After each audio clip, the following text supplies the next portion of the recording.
25শে ফেব্রুয়ারি 2009।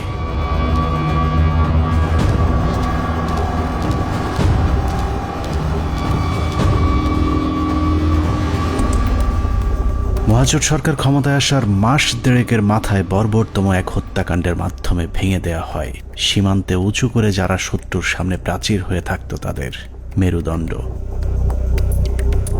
BDR সেনাবাহিনীর সমন্বয়ে গঠিত সুশৃঙ্খল একটি বাহিনীর মগজে বিষ বাষ্প ঢুকে উস্কে দেয়া হয় হিংসা আর প্রতিশোধের আগুন।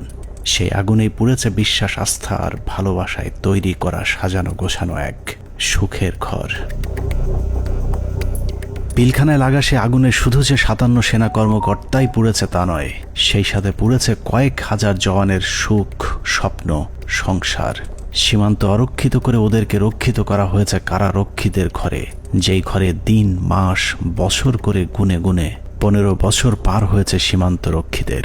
সেই থেকে ওপারের শত্রু যখন খুশি এপারে এসেছে কেউ তাদের বাধা দেয়নি, কারণ ওরাই ছিল আমাদের 1,44,000 বর্গ কিলোমিটার মানচিত্রের সীমানা প্রাচীর, যেই প্রাচীরে ক্ষত ধরিয়েই আমাদের মানচিত্রকে বিক্ষত করা হয়েছিল গেল 15টি বছর। মূলত 2009 সালের 25শে ফেব্রুয়ারি বিডিআরের হত্যাকাণ্ডই আমাদের গেল 15 বছরের ভাগ্য লিখে দিয়েছিল। এই 15 বছর বাংলাদেশের রাজনীতি, শিক্ষা, অর্থনীতি থেকে শুরু করে পুলিশ, প্রশাসন সবকিছু নিয়ন্ত্রণ করেছে ভারত, আর সবচেয়ে বেশি নিয়ন্ত্রণ করেছে বাংলাদেশ সেনাবাহিনীকে, যারাই ছিল একসময় আমাদের অহংকার। নারী, টাকা আর পদের লোভে সেনাবাহিনীর কিছু কর্মকর্তা তাদের মাথা বেচে দিয়েছিল ভারতের কাছে, যাদের পরিকল্পনাতেই খুন হয়েছিল দেশপ্রেমিক 57 জন সেনা কর্মকর্তা।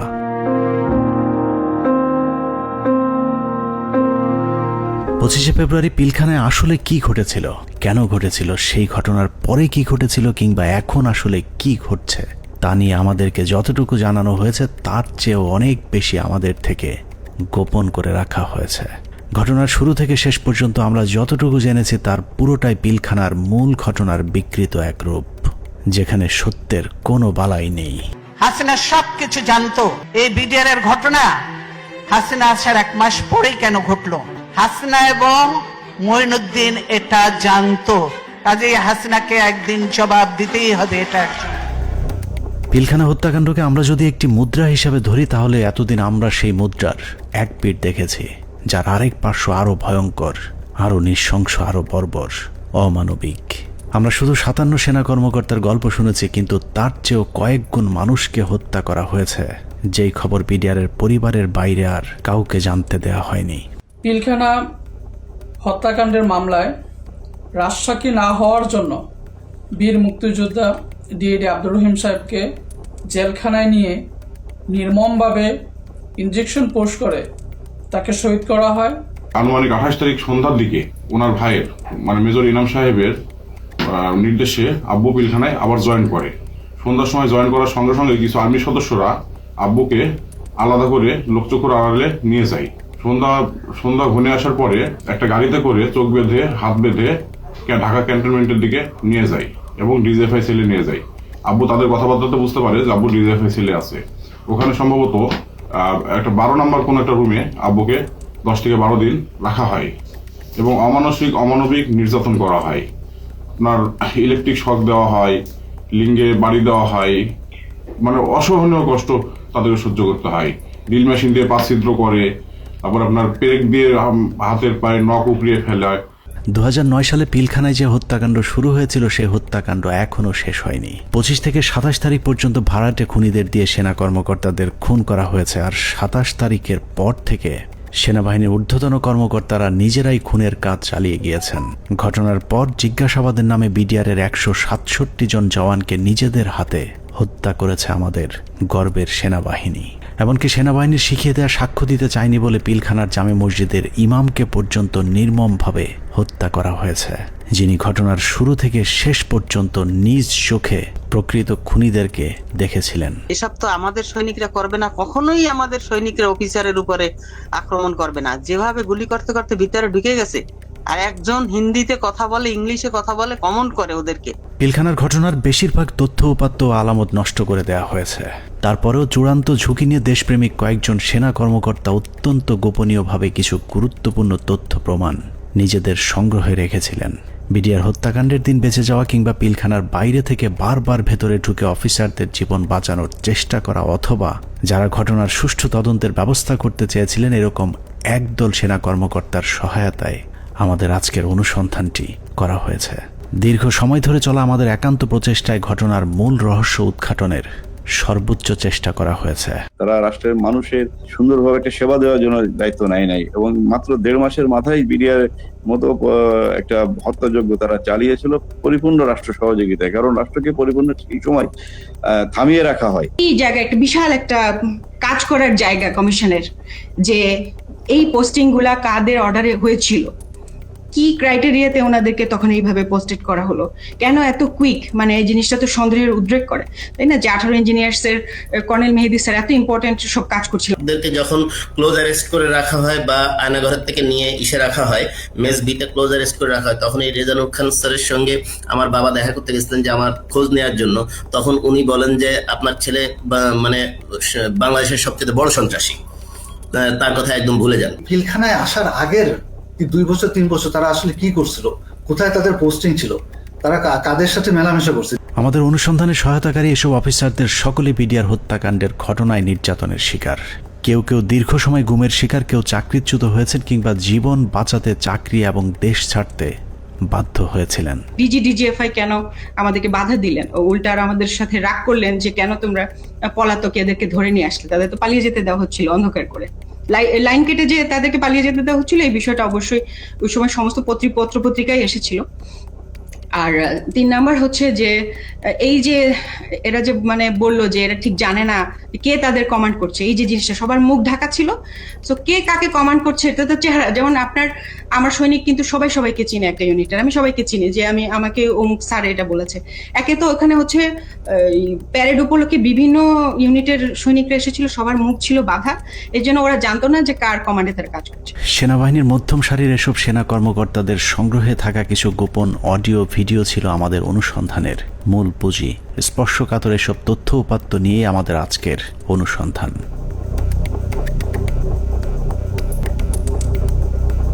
অনুসন্ধানের শুরুতেই একটি তদন্ত প্রতিবেদনের কয়েকটি লাইনে চোখ গোলানো যাক। যে প্রতিবেদনটি পিলখানা হত্যাকাণ্ডের পরের 18 কর্মদিবসের মধ্যে তৈরি করা হয়েছিল, কিন্তু আজও পর্যন্ত তা প্রকাশ করা হয়নি। কারণ এই প্রতিবেদনেই ঘটনার মূল রহস্য লুকিয়ে আছে। যদিও মূল ঘটনার 50 ভাগও প্রতিবেদনে উঠে আসেনি, যে কারণেই প্রতিবেদনের সীমাবদ্ধতায় বলা হয়েছে তদন্তের স্বার্থেই কমিটি কয়েকটি সংস্থার প্রধান গুরুত্বপূর্ণ ব্যক্তিকে জিজ্ঞাসাবাদ এবং বিভিন্ন গোয়েন্দা সংস্থার নিকট হতে গোয়েন্দা তথ্য সংগ্রহ করা আবশ্যক বলে মনে করেছে, কিন্তু পর্যাপ্ত সহযোগিতার অভাবে কাজগুলো করা সম্ভব হয়নি। ফলশ্রুতিতে পর্যাপ্ত তথ্য প্রমাণ সহ এই বিদ্রোহ এবং হত্যাকাণ্ডের মূল ষড়যন্ত্রকারীদেরকে শনাক্ত করা এবং ঘটনার পেছনের মূল কারণ বা মোটিভ উদ্ঘাটন করা সম্ভব হয়নি। এছাড়া প্রতিবেদনের মন্তব্যে বলা হয়েছে তদন্ত কমিটি সংশ্লিষ্ট গোয়েন্দা সংস্থা সমূহ যেমন এনএসআই, ডিজিএফআই, র্যাব, সিআইটি এবং পুলিশের এসবিকে তাদের সংগৃহীত বিভিন্ন গোয়েন্দা তথ্য, প্রয়োজনীয় প্রমাণাদি পেশাগত দৃষ্টিকোণ থেকে বিশ্লেষণ করে কমিটির নিকট সরবরাহ করার জন্য অনুরোধ করেছিল, কিন্তু বর্ণিত সংস্থাসমূহ হতে কোনো সহযোগিতা পাওয়া যায়নি। প্রতিবেদনের এই লাইনগুলো পড়লেই বোঝা যায় পিলখানা হত্যাকাণ্ডের পরপর গঠিত ওই তদন্ত কমিটি ঘটনার মূল রহস্য উদ্ঘাটন করুক, এটা সরকার কিংবা সেনাবাহিনী কেউই চায়নি। ওই প্রতিবেদনের মতোই পিলখানা হত্যাকাণ্ডের সবকিছুই আমাদের থেকে আড়াল করে রাখা হয়েছে।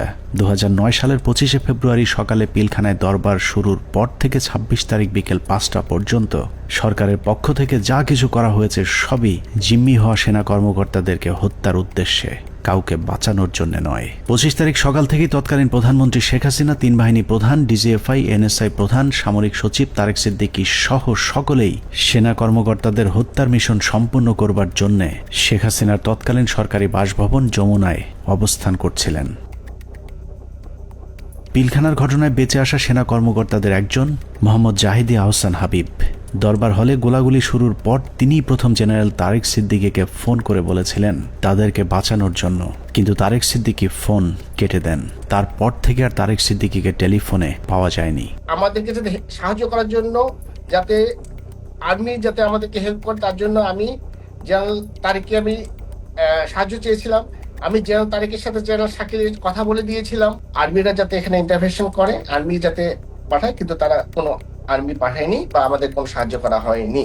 পিলখানা থেকে বেঁচে ফেরা মেজর জায়েদের বক্তব্যের অনুরূপ তথ্য অপ্রকাশিত সেই প্রতিবেদনেও উঠে এসেছে, যেখানে বলা হয়েছে আনুমানিক সকাল 9:30 ঘটিকায় মহাপরিচালক বিডিআর স্বয়ং প্রধানমন্ত্রী, সেনাপ্রধান, মহাপরিচালক র্যাব এবং মহাপরিচালক ডিজিএফ এর সাথে ফোনে কথা বলেন। এ সময় বিডিআরের ডিজি সুনির্দিষ্টভাবে তাদেরকে জানান 44 রাইফেলস ব্যাটালিয়ন বিদ্রোহ করেছে। এছাড়াও অবরুদ্ধ অন্যান্য সেনা কর্মকর্তাগণও তাদের মোবাইলে সাহায্যের জন্য বিভিন্ন স্থানে টেলিফোন করেন ও SMS পাঠান।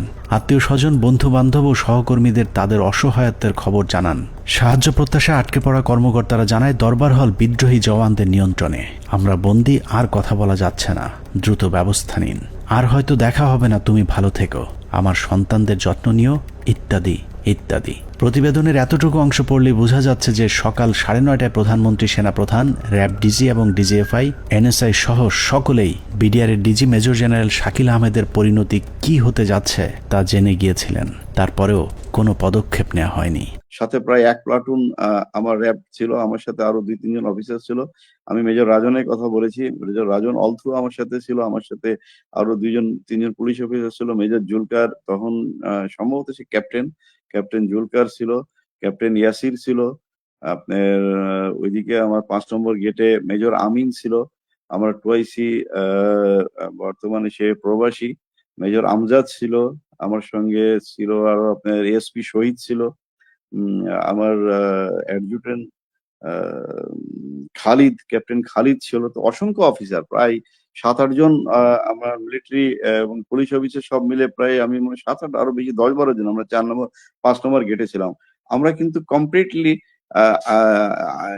একটা অল্টারকেশনের ভিতরে ছিলাম। আমরা বারবার এই তৎকালীন আমি এডিজি কেই বেশি করে বলবো, কারণ এডিজি কর্নেল রেজানুর, আমি এখনো অবাক হচ্ছি যে এই ব্যক্তিটিকে কেন প্রশ্নের সম্মুখীন করা হয়নি। তখনও কিন্তু সুযোগ ছিল তাকে প্রশ্ন করার, তখন করা হয়নি, কিন্তু এখনো কেন করা হচ্ছে না।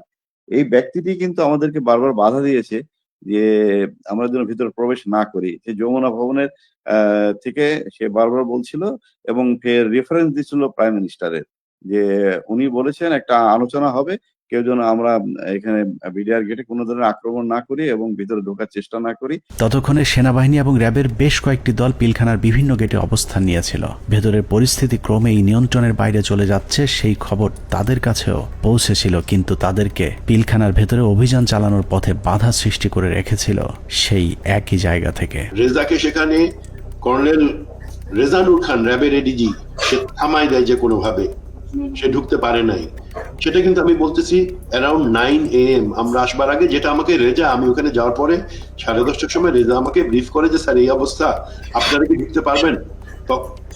তখন আমি জেনারেল হাকিমকে বলি, উনি বললেন যে না, এখন ঢোকা যাবে না। CGS, chief of general staff, general Moeen তো তখন পতিতা হাসিনার কাছে বঙ্গভবনে বসে অপেক্ষা করতেছে আদেশ শুনবার জন্য, নিজে থেকে কোনো সেনাপ্রধান হিসেবে কোনো অর্ডার দেয় নাই। এখানে একটা জিনিস ক্লিয়ার করি, এই বিডিআর অপারেশনের সময় 3 জন, এটা তো আর্মির অ্যাকশন, এটা কোনো পলিটিক্যাল কোনো কিছু হওয়ার কথা না, 3 জনের কমান্ডের দায়িত্ব ছিল। একটা ছিল সেনাপ্রধান জেনারেল মইনু আহমেদ, সে যেহেতু হাসিনার সাথে বসে আছে গণভবনে, তখন কিন্তু যমুনায়, গণভবন না যমুনায় বসে আছে। আর তার বর্তমানে chief of general staff major general Sinaib Jamali, তার আদেশ দেওয়ার কথা, হ্যাঁ ভিতরে ঢুকো। আর অন দ্য স্পট কমান্ডার একজন। এখানে আমরা অনেক অফিসার ছিলাম, কিন্তু সবাই কমান্ডার দায়িত্ব সেখানে পায় না। নিয়ম অনুযায়ী ব্রিগেডিয়ার জেনারেল হাকিমের অন দ্য স্পট কমান্ডার, 3 জনের একজনের কাছ থেকে যদি আমরা আদেশ পাইতাম, আমরা ভিতরে ঢুকতাম। অনুমতি দিচ্ছে করে চলতে থাকে কালক্ষেপণ। 9:30 থেকে শুরু করে 11টার মধ্যেই বেশিরভাগ অফিসারদের হত্যা করা হলেও কিছু কর্মকর্তা পালিয়ে যাবার কারণে হত্যার মিশন অসম্পূর্ণ থেকে যায়, যা শেষ করতে সময় লাগে পরদিন বিকেল 5টা পর্যন্ত। তবে দরবার হলের সামনের হত্যাকাণ্ড শেষে খুনিদের প্রথম দলকে বের করে দেওয়ার ব্যবস্থা করা হয়। 12:30 পিলখানার 3 নম্বর গেটের সামনে বিডিআরের পক্ষ থেকে শতাধিক মানুষের একটি মিছিল বের করা হয়। এসব মিছিল থেকে বিডিআর জওয়ানদের দাবি দেওয়ার প্রতি সমর্থন ব্যক্ত করে জয় বাংলা, জয় বিডিআর, বিডিআর জনতা ভাই ভাই ইত্যাদি স্লোগান দেওয়া হয়েছিল। জয় বাংলা মিছিল করা ওই দলটি ভেতরে ঢুকার কিছুক্ষণ পর বেরিয়ে আসে সংখ্যায় দ্বিগুণ হয়ে। ধারণা করা হয় ওই মিছিলের মাধ্যমেই খুনিদের একটি অংশকে ভেতর থেকে নিরাপদে বের করে দেওয়ার সুযোগ করে দেওয়া হয়। যেখানে আর্মির অপারেশন, আর্মির করবার কথা, সেখানে বিভিন্ন আওয়ামী লীগের পলিটিক্যাল লোকজন ভিতরে ঢুকতেছে যাইতেছে। এর মধ্যে আমরা দেখতে পাচ্ছি আমাদের কাছে অফিসারদের কাছে বাইনকুলার, তাপস, মির্জা আজম, নানক, শেখ সেলিম, এরা সবাই কিন্তু যাওয়া আসা করতেছে ভিতরে। এবং এর মধ্যে আবার দেখলাম কি ছাত্রলীগ যুবলীগ মিলে একটা মিছিল বলে ওই নিউ মার্কেটের গেট থেকে ঢুকলো, তারা 20-25 জন হবে। তারা ঢুকে ওখানে কিছুক্ষণ, পুরাটা তার দেখা যায় না। আবার ঘন্টাখানেক পরে দেখলাম কি সেই মিছিল, তাদের হাতে কিন্তু আওয়ামী লীগের ব্যানার আছে। সেই মিছিল বের হয়ে যাচ্ছে, সেটা সংখ্যা হচ্ছে লোকের এখন 100 থেকে উপরে, 100-125 জন ঢুকছিল, 25 জন বাইরে হয়ে যাচ্ছে। সাথে সাথে আমরা সেটে যারা ছিল তাদেরকে জানালাম যে দেখো এই মিছিলটাকে আটকাও, এদের মধ্যে থেকে কিন্তু ভিতরে যারা কিলার তারা বের হয়ে তাদেরকে বের করে নিয়ে যাওয়া হইতেছে। বিডিআর কমপ্লেক্স যে ভিতরে যত সৈনিকরা ছিল তখন সবাই জাগো বলে যে যেদিকে পারলো বেরিয়ে চলে গেল। এটা হওয়ার কথা না। একটা ট্রেন সোলজার একটা এইভাবে পালিয়ে যেতে পারে না, যখন যতই গুলি হোক, কেননা তার কাছে কোনো অর্ডার আসেনি। এবং এই সময় কিছু অফিসারও কিন্তু পালিয়ে গিয়েছিল। তো আমাদেরকে বের করতে হবে হু অল অর, মানে ওই অফিসাররা কারা কারা। এই সময় পালানোর কথা না।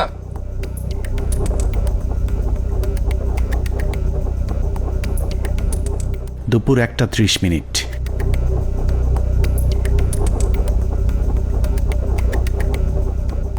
খুনের প্রথম পর্ব শেষ হবার পর শুরু হয় দ্বিতীয় পর্ব। বেলা বাড়ার সাথে সাথে দরবার হলে নৃশংস হত্যাযজ্ঞের খবর ছড়িয়ে পড়ে পুরো পিলখানায়। এতে অধিকাংশ বিডিআর সদস্যরা আতঙ্কিত হয়ে পড়েন। বিডিআর সদস্যরা যেভাবে পেরেছে পালিয়ে যাওয়ার চেষ্টা করতে থাকে, কিন্তু বাকি অফিসারদের খুঁজে বের করে হত্যার জন্য সরকারের আরও কিছুটা সময় প্রয়োজন ছিল, যে কারণে বিডিআর জওয়ানদের চাঙ্গা করতে শুরু হয় সরকারের নতুন ষড়যন্ত্র। নাটকের এই পর্বে মঞ্চে আসে মুন্নি সাহা এবং জয় মামুন, যারাই প্রথম গুজব ছড়িয়ে দেন পিলখানায় অপারেশন ডাল ভাতের টাকা নিয়ে অসন্তোষের কারণেই বিডিআরের ডিজিকে জিম্মি করেছে বিডিআরের জওয়ানেরা। এর পরপরই সেনাবাহিনী নিয়ে নানা ধরনের উস্কানিমূলক তথ্য প্রচার করতে থাকে বিশেষ কয়েকটি গণমাধ্যম। অফিসারদের কি অবস্থা, অফিসার যারা ছিল দরবার হলে যারা ছিল তাদের কি অবস্থা? তারা অনেকে ভেঙে গেছে, অনেকে আমাদের জিম্মিতে আছে, তাদেরকে কিছু করা হয়নি। ওরা খুব ভালোভাবে জানে বিডিআর এর প্রতি কি অন্যায় অবিচার চলে। আপনাদের তো অনেক দিনের এটা ক্ষোভ, আজকে কেন, আজকে কোন পরিপ্রেক্ষিতে এটা করলেন? উনি বোঝেন না, উনি খালি আশা দেয়। এখন আমরা ওনাদেরকে আটক অবস্থায় রাখছি, যাতে আমাদের দাবিগুলা মাননীয় প্রধানমন্ত্রী এবং স্বরাষ্ট্রমন্ত্রী আমাদের দাবি মানবেন। দেখছিলেন মুন্নি সাহার সঙ্গে বিশেষ। এ সময় নিজেদের লেখা বিভিন্ন ধরনের লিফলেট বিডিআরের নামে প্রচার করে গুজব ছড়াতে থাকে স্থানীয় আওয়ামী লীগের নেতাকর্মীরা। পিলখানার ভেতরেও ততক্ষণে বিডিআরের মাঝে ছড়িয়ে দেওয়া হয়েছে মিডিয়া এবং জনগণ আমাদের সাথে আছে। অপারেশন ডাল ভাতের টাকা মেরে খাওয়া সেনাবাহিনীর প্রতি এমনিতেই অনেকের ক্ষোভ ছিল, তার উপর সেনাবাহিনী যে কোনো সময় হামলা চালাতে পারে এমন গুজব ছড়িয়ে অস্ত্র হাতে তুলে দেওয়া হয় বিডিআরের সাধারণ জওয়ানদের হাতে। একদিকে আওয়ামী লীগের বিডিআরের পক্ষে মিছিল, অন্যদিকে গণমাধ্যমের উস্কানিতে হত্যাকাণ্ডে অংশ নেয়নি এমন অনেকেও দুপুরের পর বিদ্রোহী হয়ে ওঠে। জিনিসপত্রের দাম কারা বাড়াইছে শুনবেন? অরিজিনাল সেনা কর্মকর্তারা বিডিআর কে দিয়ে দাম বাড়াইছে। আস্তে আস্তে বর্ডার থেকে সমস্ত মাল নিয়ে আসতো, নিয়ে আসা স্ট্রোক করতো বিডিআর এর প্যারেড গ্রাউন্ডে। স্ট্রোক করে সেই মালগুলি দেশবাসী মাধ্যমে অনেক দিন পর সাপ্লাই করতো, যার কারণে অনেক দাম বেড়ে যেত জিনিসগুলির। যত ডাল ভাতের টাকা আছে সব মেরে খেয়ে ফেলেছে। ডাল ভাতের নামে তারা কোটি টাকা হাতিয়ে নিয়ে গেছে, কোটি টাকা হাতিয়ে নিয়ে গেছে ডাল ভাতের নামে। এরই মধ্যে গণভবনের নতুন ষড়যন্ত্রের অংশ হিসেবে আওয়ামী লীগ নেতা জাহাঙ্গীর কবির নানককে পিলখানার 4 নম্বর গেটে পাঠানো হয়। পিলখানার চারপাশের এলাকা থেকে বাড়িঘর ফেলে মানুষ যখন সরে যাচ্ছিলেন, তখন বীর দর্পে 4 নম্বর গেটের দিকে এগিয়ে যান আওয়ামী লীগের তৎকালীন এলজিআরডি প্রতিমন্ত্রী জাহাঙ্গীর কবির নানক, ফজলে নূর তাপস এবং হুইপ মির্জা আজম।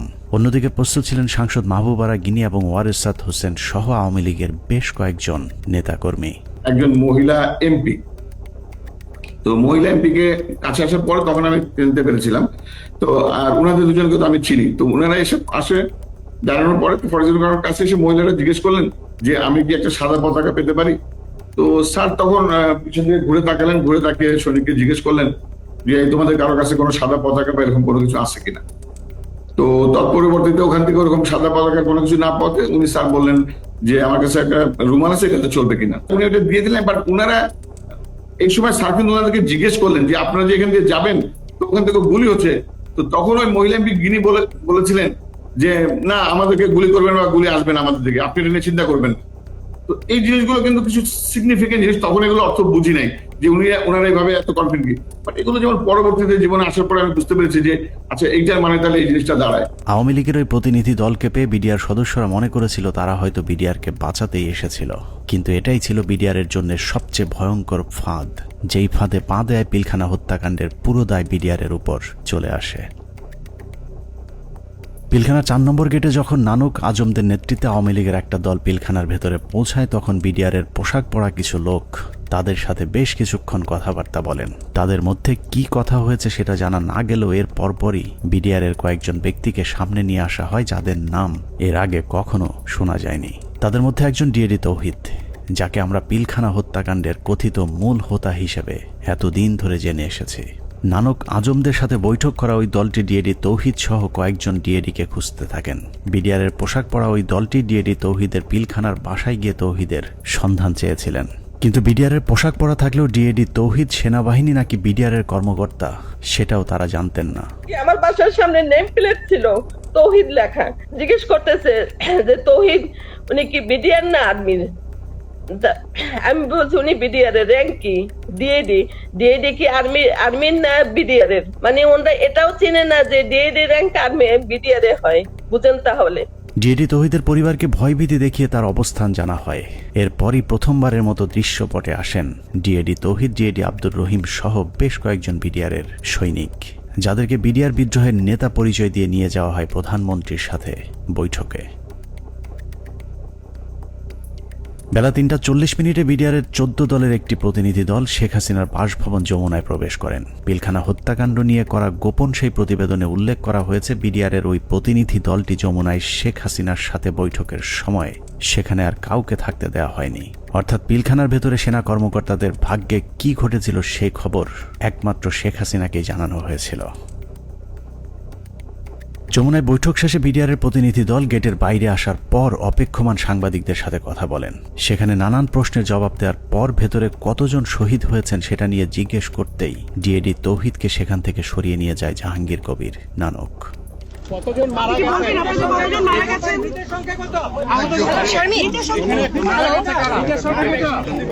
হাসিনার সাথে বিডিআরের সেই বৈঠকের মূল উদ্দেশ্য অফিসারদেরকে বাঁচানো কিংবা বিডিআরের আত্মসমর্পণ নয়, বরং বিডিআরকে জানিয়ে দেওয়া হয়েছিল কোনোভাবেই আত্মসমর্পণ করা চলবে না। যদিও বৈঠকের পর জানানো হয় বিডিআর অস্ত্র সমর্পণে রাজি হয়েছেন, কিন্তু ডিএডি তৌহিদকে পিলখানার ডিজি বানানো থেকে শুরু করে পিলখানার পরবর্তী ঘটনাবলী সবই ছিল শেখ হাসিনার তৈরি করা নাটকেরই অংশ।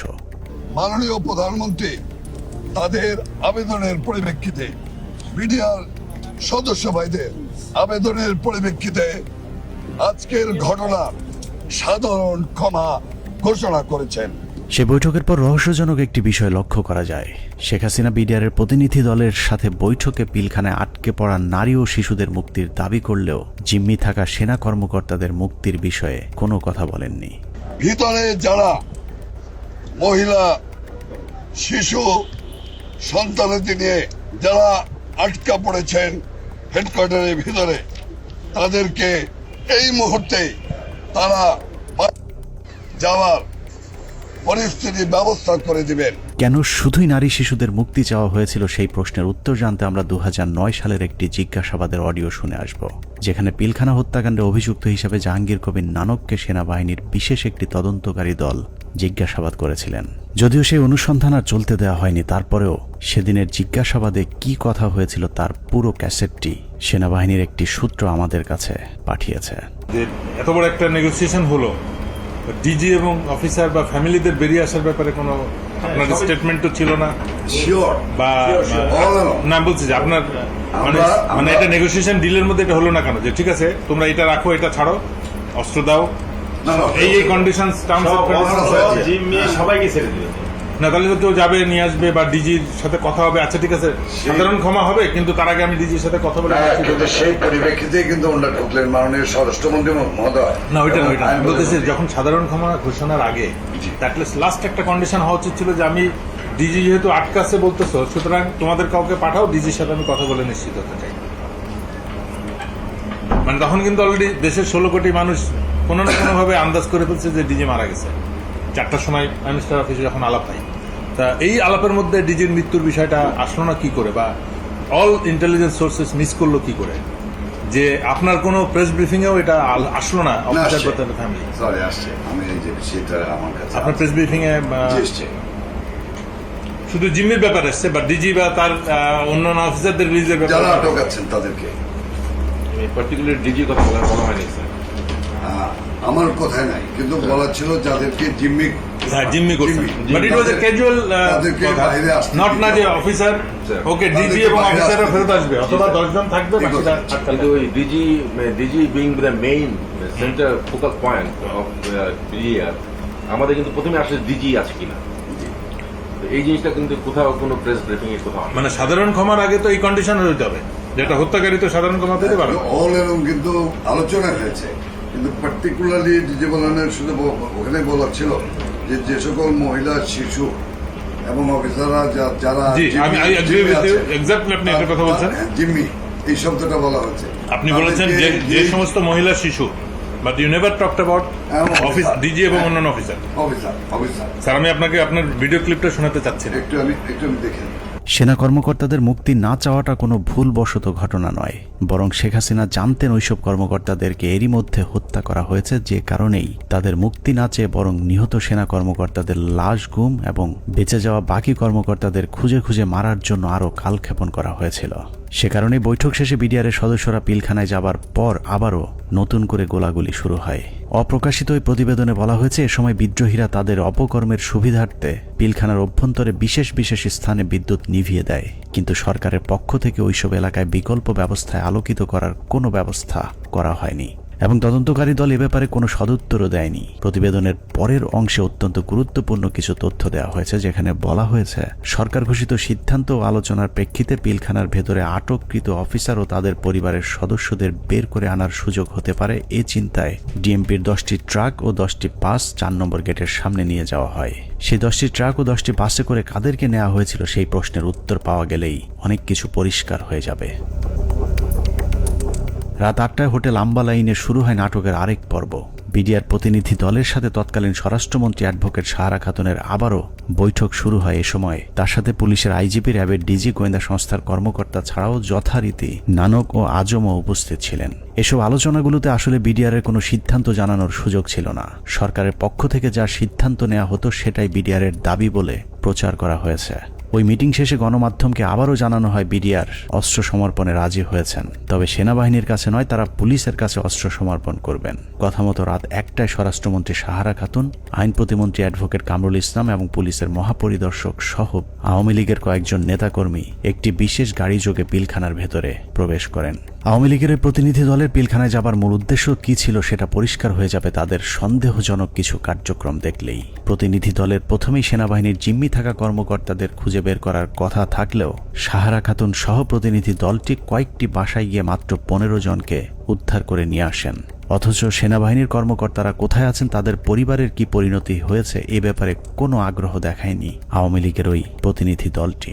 গণমাধ্যম যেন এ বিষয়ে কোনো প্রশ্ন তুলতে না পারে সেজন্যও শুধুমাত্র বিটিভির একজন পরীক্ষিত আওয়ামী সাংবাদিককে পিলখানার ভেতরে নিয়ে যাওয়া হয়, যার নাম মুশফিকা নাজনীন, যিনি মুন্নী শাহর ঘনিষ্ঠ বান্ধবী। 25 তারিখ থেকে পরবর্তী কয়েকদিনের সব অপকর্মের সাক্ষী সাংবাদিক মুশফিকা নাজনীনকে জিজ্ঞাসাবাদ করলে ওই রাতের অনেক প্রশ্নের উত্তর পাওয়া যাবে। সেই রাতে সবচেয়ে রহস্যজনক ঘটনা হলো, হোটেল আম্বালায় বৈঠক শেষে সাংবাদিকদের জানানো হয়েছিল বিডিআর সেনাবাহিনীর পরিবর্তে পুলিশের কাছে অস্ত্র সমর্পণে রাজি হয়েছে। অথচ সরকারের প্রতিনিধি দলটি 10,000 বিডিআরের অস্ত্র জমা নিতে পিলখানায় আইজিপি ছাড়া কোনো পুলিশ সদস্য তাদের সাথে নেয়নি। ভেতরে কেন পুলিশ নিয়ে যাওয়া হয়নি সেই বিষয়টি জানতে 2009 সালের 27 ফেব্রুয়ারি অ্যাডভোকেট কামরুল ইসলামকে জিজ্ঞাসাবাদ করেছিল তদন্তকারী দল। সেই রেকর্ডের একটি কপি আমাদের অনুসন্ধানে উঠে এসেছে। কোর্টের থেকে যখন বেরিয়ে আসেন মাননীয় স্বরাষ্ট্রমন্ত্রী বলেন যে ঠিক আছে আপনারা জমা দিতে থাকেন, আমরা যাই। না জমা রাখার পর যেটা উনি বাইরে এসেও মিডিয়াকে বলেছিলেন, হ্যাঁ ওনারা জমা দিচ্ছেন, আমি চলে আসছি। হ্যাঁ এইটাই মনে হয় এরকম চাবি নিছে না দিছে, সকাল পর্যন্ত তারা সব জমা করে ফেলবে। আমাদের 8টা সাড়ে 8টার মধ্যে আমরা আবার পুলিশের হ্যান্ড ওভার করে দেবে পিটিয়ে। এটাই কিন্তু ফাইনাল কথা আমাদের সাথে। সেই অনুযায়ী সকালে আমরা গেছি ওখানে। মানে পুলিশকে হ্যান্ড ওভার করবে, কিন্তু কোনো পুলিশ যায়নি ভিতরে। সকালে তো পুলিশ সকালে তো আবার না বলছি যে না, রাত্রে যে হ্যান্ড ওভার হলো, রাত্রে তো পুলিশের কাছে যায় নাই অস্ত্র। না, সুতরাং তাদের কাছে ছিল, তাদের কাছে রয়ে গেল। যাই হোক পুরো ঘটনাটা যে পরিকল্পিত সেটা বিটিভির ধারণ করা ওই ফুটেজ দেখলেই বোঝা যাবে। বিডিআর এর সকল সদস্যের অস্ত্র সমর্পণ করার কথা থাকলেও হাতে গোনা কয়েকজন তাদের অস্ত্র জমা দেয়। ছোট একটি টেবিলের উপর যখন বিডিআর সদস্যরা অস্ত্র জমা দিচ্ছিল, ঠিক একই সময়ে অন্য বিডিআর সদস্যরা অস্ত্র হাতে নিয়ে বীরের মতো পাশে হাঁটাহাঁটি করছিলেন। ঘটনার এখানেই শেষ নয়। অস্ত্র সমর্পণের নাটক শেষে যারা অস্ত্র জমা দিয়েছিলেন তারাই আবার জমা দেওয়া অস্ত্রগুলো হাতে তুলে নিচ্ছিলেন। বিটিভির ক্যামেরাম্যান হয়তো ভুলক্রমে নাটকের বাইরের ওই দৃশ্য ধারণ করে ফেলেছিলেন। 25 তারিখ রাত যতই গভীর হয়েছে, সরকারের ষড়যন্ত্র ততই দিনের মতো পরিষ্কার হতে থাকে। সরকারের পরিকল্পনায় রাতে বিডিআরের আত্মসমর্পণের দাবি করে পিলখানায় ঢোকা সরকারি প্রতিনিধি দল ভোর 4:10 বেরিয়ে আসে নিজেদের বাছাই করা মাত্র 15 জন জিম্মিকে উদ্ধার করে। 150-200 অফিসার তাহলে মানে যে কোনো হোস্টেজ রেস্কিউ,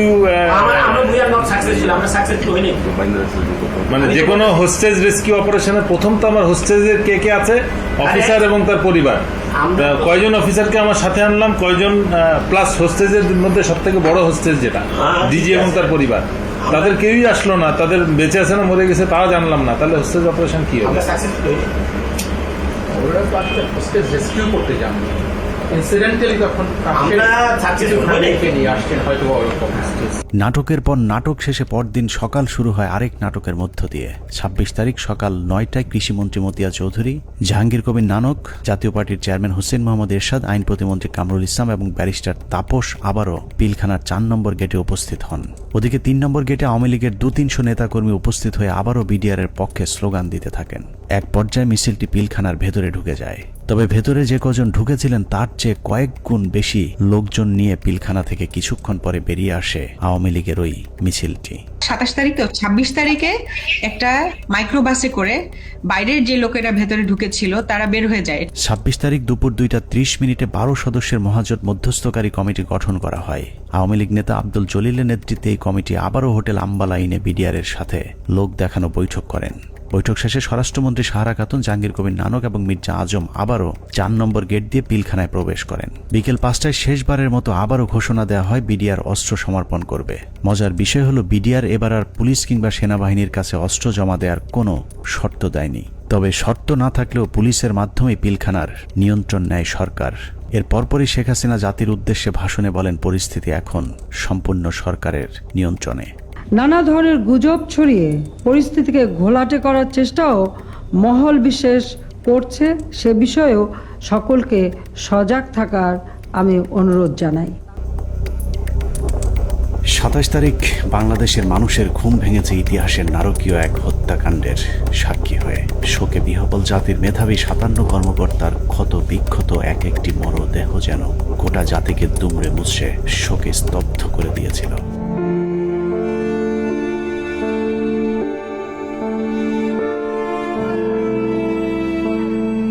এভাবেই শেষ হয় শ্বাসরুদ্ধকর পিলখানা ট্র্যাজেডির 33 ঘন্টা। পিলখানার ঘটনা নিয়ন্ত্রণে আনতে কেন 2 দিন সময় লাগলো? একজন অফিসারকেও জীবিত উদ্ধার না করলে সরকার এই 2 দিনে আসলে কি পদক্ষেপ নিয়েছিল সেটা জানতে আমরা পিলখানা হত্যাকাণ্ডের শেষ 1 ঘন্টার একটি ঘটনা দেখে আসব। 27 তারিখ বিকেল 5টায় বিডিআরের অস্ত্র সমর্পণের ঘণ্টাখানেক আগে শেখ তাপসের নেতৃত্বে একটি দল শেষবারের মতো মাইকিং করে জীবিত কেউ থাকলে বের হয়ে আসার অনুরোধ করেছিলেন। মাইকিং শুনে যেসব সেনা কর্মকর্তারা জীবন বাঁচাতে গাড়ির কাছে গিয়েছিলেন তাদের একজন ক্যাপ্টেন তানভীর, যার লাশ এখনো খুঁজে পাওয়া যায়নি। আমাদের হাতে আসা একজন সিপাহীর জিজ্ঞাসাবাদের একটি রেকর্ডে ক্যাপ্টেন তানভীর সম্পর্কে গুরুত্বপূর্ণ তথ্য পাওয়া গেছে। উনি হচ্ছেন আমাদের এমপি তাপস। তখন উনি আমার দিকে বড় বড় করে চোখ থেকে তাকালেন, এমপি তাপস। ওনাকে বলছে ঠিক আছে তাহলে গাড়িতে উঠে। আমি বললাম স্যার আমাকে নিয়ে যান, আমি এখানে একা কি করবো? বলছে না তুমি 1 নম্বর গেট দিয়ে, তারপরে বলতো যে 1 নম্বর গেট দিয়ে তুমি বাইরে চলে যাও। বললাম ওনাকে গাড়িতে উঠে চলে যাবে। এর মধ্যে তার স্যার আমার কাঁধে হাত রাখে, নাকি বলে মহিত তুমি কোনো চিন্তা করো না, তুমি বাসা চলে যাও। চলে গেলেন গাড়ি নিয়ে, আমি চলে আসবো। অনুসন্ধানে জানা যায় বিডিআর সৈনিকদের জিজ্ঞাসাবাদের সময় গোপনে রেকর্ড করা এই বক্তব্যটি সিপাহী মুহিতের, যিনি বিডিআর হত্যা মামলার ৭০ নম্বর আসামি। জিজ্ঞাসাবাদের সময় একজন সেনা কর্মকর্তার কাছে সিপাহী মুহিত ক্যাপ্টেন তানভীরের ভাগ্যে আসলে কি ঘটেছিল তার বিশদ বর্ণনা দিয়েছেন। কোনোভাবেই কিছু হয় না। উনি এখান থেকে ফোনে কথা বললেন, আমার মোবাইলে কথা বললেন, এক জায়গায় সার বললেন, আরেক জায়গায় চুরি করে কথা বললেন। তখন আমার মোবাইলেরও চার্জ নাই, মোবাইল বন্ধ হয়ে গেছে, আমিও কথা বলতে পারলাম না। আমি আরো সারা রাত রাগারাগি করছি স্যার আপনার জন্য, আমিও আমার পরিবারের সাথে কথা বলতে পারলাম না। সিপাহী মুহিতের বক্তব্য অনুযায়ী ক্যাপ্টেন তানভীর সবশেষ তার স্ত্রীর সাথে মুহিতের মোবাইল ফোনে কথা বলেছেন এবং ফোনের চার্জ শেষ হয়ে যাবার পর লাইন কেটে যায়। ঘটনার সত্যতা জানতে আমরা তানভীরের স্ত্রীর সাথে কথা বলেছিলাম। তানভীরের স্ত্রীও ঠিক মুহিতের মতো একই বক্তব্য দিয়েছেন। ফোনে কথা বলতে বলতে কি ফোন কেটে গিয়েছিল, এরকম কিছু মনে করতে পারেন? এরকম ফোন হয় কেটে গিয়েছিল বা কোনো আর সাউন্ড পরে শুনতে পাইনি। তার মানে সিপাহী মুহিত এবং তানভীরের স্ত্রী দুজনের বক্তব্যে এটা পরিষ্কার যে ক্যাপ্টেন তানভীরকে বিডিআর নয়, তাপস নিজেই হত্যা করেছে। অতএব তাপসই বলতে পারবে তানভীর কি জীবিত নাকি তাকে মেরে ফেলা হয়েছে।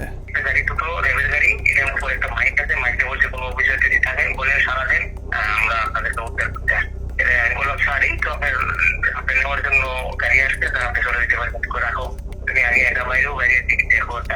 দেখলাম গাড়ি, আমি হাতও দিলাম, গাড়ি বের করলো, বের করে এখান থেকে দুজন লোক নেমে আসলো, একজন সিভিল আর একজন প্রেমের পোশাকটা। আমাকে বললো যে এখানে কি করছে, আমি বলছি এখানে একজন অফিসার আসে। হ্যাঁ আসে, এখানে আসলো, আসা করে জিজ্ঞেস করলো যে আপনি কে? উনি বলছেন যে আমি ক্যাপ্টেন তানভীর। উনি হচ্ছেন আমাদের এমপি তাপস। তখন উনি আমার দিকে বড় বড় করে চোখ থেকে তাকালেন, এমপি তাপস। ওনাকে বলছে তাদের গাড়িতে উঠে। সূত্র জানিয়েছে মুহিতের জিজ্ঞাসাবাদের এই রেকর্ডটি সিআইডিতে থাকাকালীন সেনাবাহিনী এবং র্যাবের কয়েক দফা জিজ্ঞাসাবাদ শেষে মুহিতকে সিআইডিতে জিজ্ঞাসাবাদের সময় মুহিত বলেন, আমার কোনো দোষ নেই, আমার অপরাধ একটাই, তা হলো জিজ্ঞাসাবাদে আমি ক্যাপ্টেন তানভীরকে তাপসের গাড়িতে তুলে দেওয়ার কথা সেনাবাহিনীর কর্মকর্তাদেরকে জানিয়েছিলাম। কোনো একটি জিজ্ঞাসাবাদের সময় তাপস নিজে উপস্থিত থেকে মুহিতকে নির্যাতন করেছেন বলেও অভিযোগ করতে শোনা যায় সিপাহী মুহিতের ওই গোপন রেকর্ডে। তানভীর স্যারকে ফোন করেন, তানভীর স্যারে আমি তানভীর স্যারকে কথা দিচ্ছি, তানভীর স্যারকে তার তাপস স্যারের গাড়িতে উঠে দিচ্ছি, উনি যা বলবে তাই। উনি যদি আমি বলে যে আমি ওনাকে পাঠাই না, এটা আমার বাড়িটা। তিনি বলছি তাপসের কথা, আমাকে এমন পিছনে দিল, দিয়ে আমাকে নিয়ে আবার সেনের ভিতরে রাখলো। রাখার পরে আবার লোক আসছে, তাপস সাহেব আসছে, তাপস সাহেবকে নিয়ে আসে তারা। এনে বলে স্যার ওই সাবার কথা খাওয়ায় আপনার বলে আপনাকে তানভীরকে নাকি আপনি নিয়ে আসতে নিয়ে আসে। সে এমন জোরে থাপ্পড় মারলো আমাকে একটা, আমি একটা বাড়িতে বলে গেলাম। উঠাইলো, উঠাই বলছে তুই এই কথা আর কখনো যাতে তোর মুখ দিয়া না আসে। পিলখানা ট্র্যাজেডির ৩৩ ঘন্টা মূলত সেনাবাহিনীর যেসব অফিসার বেঁচে ছিলেন তাদেরকে খুঁজে খুঁজে মারার জন্যই কালক্ষেপণ করা হয়েছিল, যে অভিযানের শেষ হয় তানভীরকে গুম অথবা খুন করার মধ্য দিয়ে। বিএম এর ক্যারেট দিয়ে দিতে পারতো, 5 জন করে প্রত্যেক বছর এখানে দেওয়া যায়, সেটা যদি না দিতে পারতো তাহলে তাদের দিতে পারতো। কিন্তু এরা তো জানে যে আমার অফিসার না, সে জানে যে এটা আর্মির অফিসার। আর্মি থেকে পার্মানেন্ট যদি চলে আসতো তাহলে সে জানতো এটা আমার অফিসার, কোন অবস্থায় মারতো না, মারতে গেলে নিজেদের মধ্যে যুদ্ধ লেগে যেত। পিলখানা ট্র্যাজেডি বলতে আমরা শুধুই 25 থেকে 27 ফেব্রুয়ারির হত্যাকাণ্ডকেই জানি, কিন্তু পিলখানার মূল ট্র্যাজেডির শুরু হয়েছিল বিডিআর অস্ত্র সমর্পণের পর। সিপাহী মুহিতের মতো যারাই মূল ঘটনা তুলে ধরতে চেয়েছিলেন তাদেরকেই ঠান্ডা মাথায় হত্যা করা হয়েছে। 2009 সালের মার্চের 3 তারিখ বিডিআরেরা কাজে যোগ দেওয়ার পর থেকে জিজ্ঞাসাবাদের নামে সেনাবাহিনী মোট 108 জন বিডিআর জওয়ানকে হত্যা করেছে। এদের মধ্যে কয়েকজন ঘটনার পরিকল্পনার সাথে জড়িত, বাকিরা গুরুত্বপূর্ণ সাক্ষী। নিরীহ এসব বিডিআর সদস্যদের মৃত্যুর কারণ, পোস্টমর্টেম রিপোর্ট কিংবা হত্যাকাণ্ডের তদন্ত কোনো কিছুতেই বিডিআর পরিবারকে হস্তক্ষেপ করতে দেওয়া হয়নি। এমনকি গণমাধ্যমে কথা বলা নিয়েও দেয়া হয়েছিল কঠোর নিষেধাজ্ঞা। পিলখানা হত্যাকাণ্ডের পর জিজ্ঞাসাবাদে যারাই সত্য ঘটনা তুলে ধরতে চেয়েছে তাকেই হত্যা করা হয়েছে, কারণ পিলখানা হত্যাকাণ্ডের পরিকল্পনার সাথে সেনাবাহিনী এবং আওয়ামী লীগের কোন কোন ব্যক্তি জড়িত ছিল তা একমাত্র বিডিআর সদস্যরাই জানত, যে কারণে বিডিআরের গুরুত্বপূর্ণ সাক্ষীদেরকে জিজ্ঞাসাবাদের নামে নির্মমভাবে হত্যা করা হয়। আমি কেন 16 বছর জেল খাটলাম, এই জেল খাটার যে কারণ, এই কারণ আজ পর্যন্ত আমি আবিষ্কার করতে পারি নাই। আমার কাছে অত্যন্ত আশ্চর্যের কোয়েশ্চেন ছিল যে একটা নিরপরাধ মানুষকে কিভাবে 16টা বছর একটা দেশের বিচার বিভাগ আটকিয়ে রাখতে পারে। পিলখানার ভিতরে হত্যাকাণ্ডের সময় ভাই একটা পরিষ্কার একটা ছাই রঙের একটা পিকআপ ছিল, আমার সেলিম যেটা বলে, স্যার আমাদের মারার কোনো পরিকল্পনা ছিল না, দেখেন আমিও ইনজুর্ড, মানে রিকোয়েস্টেড গুলি তার হাতে লেগেছিল, আমাকে দেখাইছি, আমি দেখছি, তার কাছে কাগজও ছিল। তো আমি বললাম যে তুমি তো সবারে কাম 1 by 1 বললা, তো ঘটনা এটা কেন? তো স্যার আমরা তো এর মধ্যে ছিলাম না, আমার কথা ছিল, আমাদের পরিকল্পনা একরকম ছিল, এখানে এটা ছিল না। কিন্তু বাইরে থেকে একটা পিক আপ আসে, এই পিক আপ থেকে গুলি করে। তো সেখানে তো স্যার আমাকেও চিনে না, ওই সাদ্দর এক লাইনে ছিল, তো গুলিটা সাদ্দের গায়ে লাগে, ওই গুলির একটা অংশ আমার গায়ে লাগে। এইটা করে সম্পূর্ণ বহিরাগত। আমি বিশ্বাস করি এটা ভারত থেকে আসা, যাদেরকে পরে সুন্দর করে পার করে দেওয়া হয়। একটা অংশ চলে যায় গাড়িতে করে আসাদুজ্জামান নূর এলাকার ওই এলাকা দিয়ে, আরেকটা অংশ যায় বিমানে। এই অংশটাকে ফলো করে ডিজিএফআই, তাদেরকে ঢুকতে দেওয়া হয়নি এয়ারপোর্টে। আমি সেটা বের হয়ে যায় অ্যাম্বুলেন্সের মাধ্যমে, আঞ্জুমান মফিজের অ্যাম্বুলেন্সের মাধ্যমে চলে যায়। তো এটা সম্পূর্ণ বহিরাগত পরিকল্পনা। সহযোগিতা করে আমাদের কিছু সেনাবাহিনী অফিসার, ভিতরে ছিল কর্নেল শামস, তার ব্যাটালিয়নের সদস্য, আর বাইরে তো বললাম রেজানুর কাজ করে নাই। আর আমাদের শেখ হাসিনা যদি থাকে জড়িত, কি কি কাজ করবে, কাজ করতে পারে নাই। তবে আমি মনে করি দায়িত্ব পালন অনীহা, এই কারণে সবাইকে আইনের আওতায় নিয়ে আসা উচিত।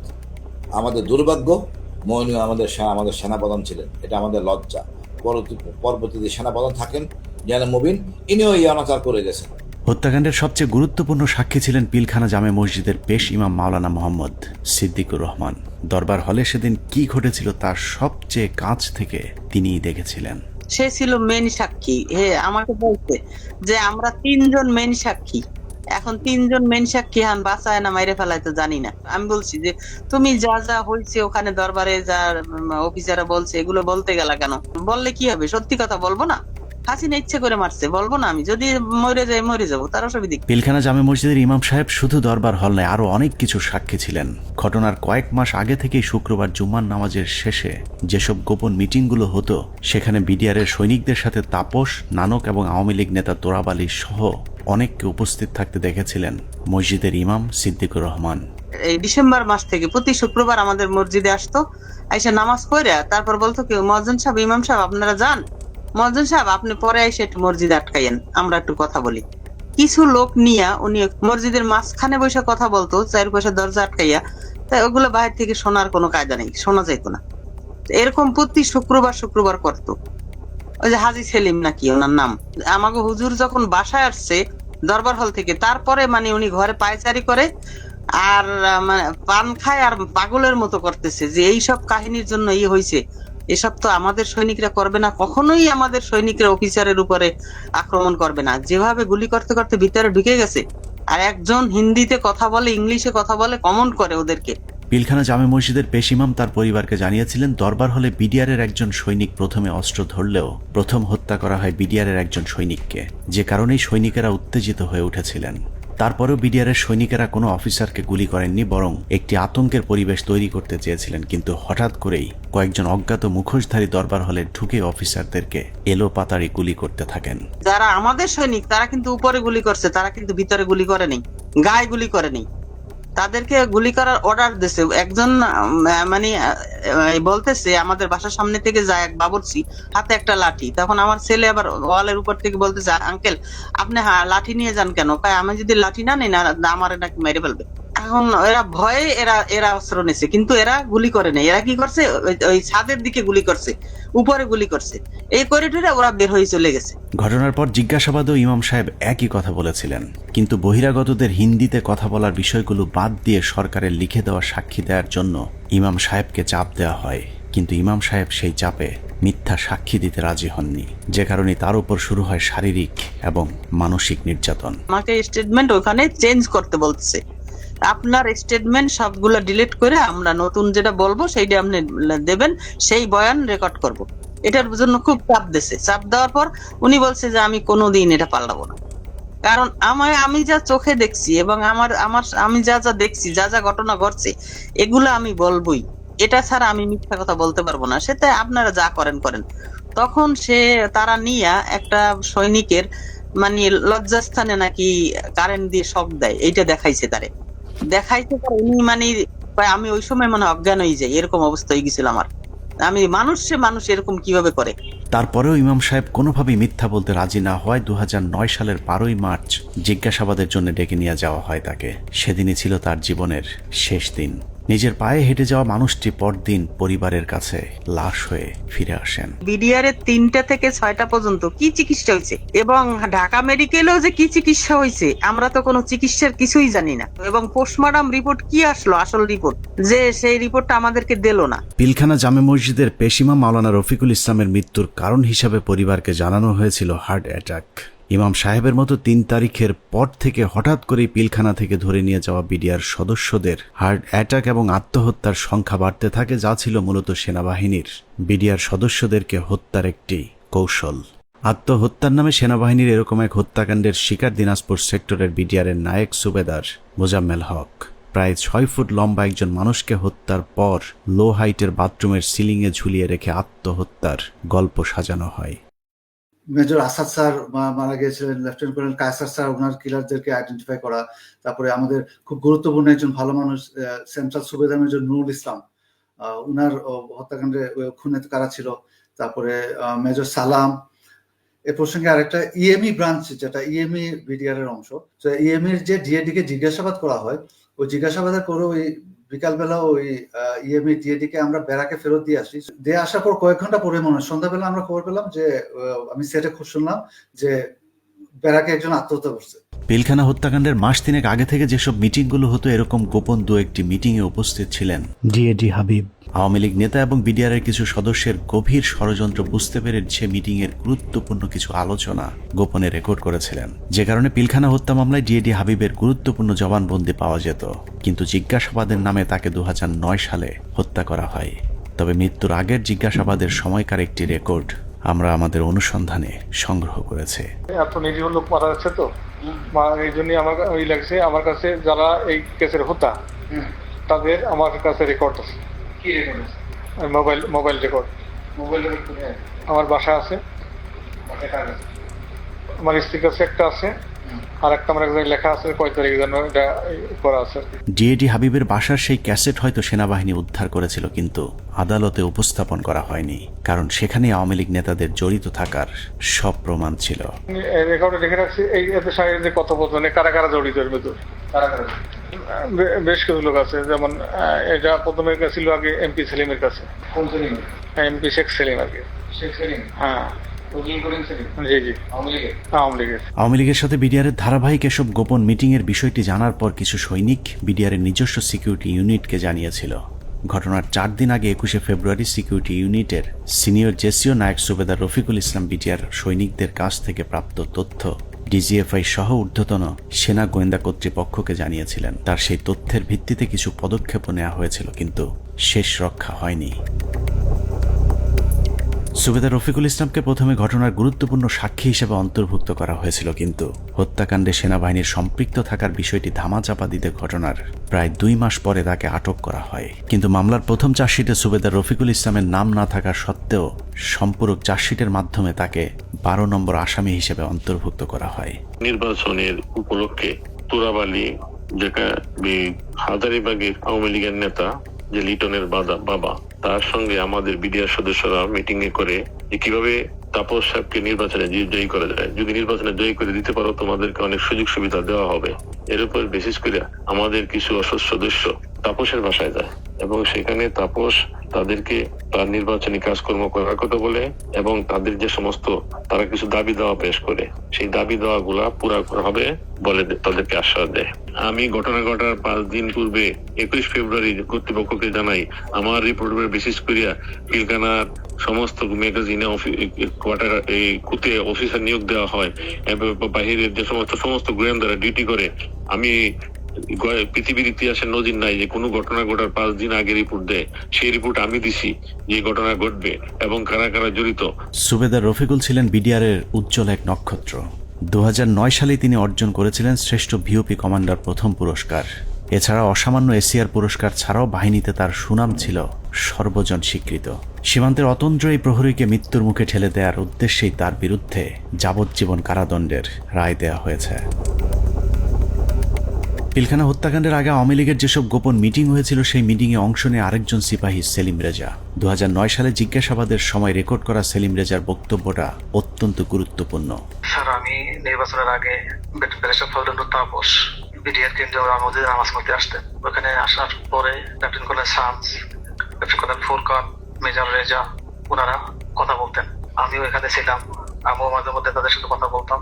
এই কথা বলার এক পর্যায়ে নির্বাচনের কিছু আগে আমার তাপস সাহেব পিলখানার ভিতরে এসে নির্বাচনী ঘোষণা শুরু করে। তখন বলে বিডিআর তো অনেক সমস্যা আছে, তো আমরা এগুলো ক্ষমতায় গেলে সমাধান করে দেবো, তো এখানে বেশি কথা বলা যায় না, তো আপনারা আমার বাসায় আসেন।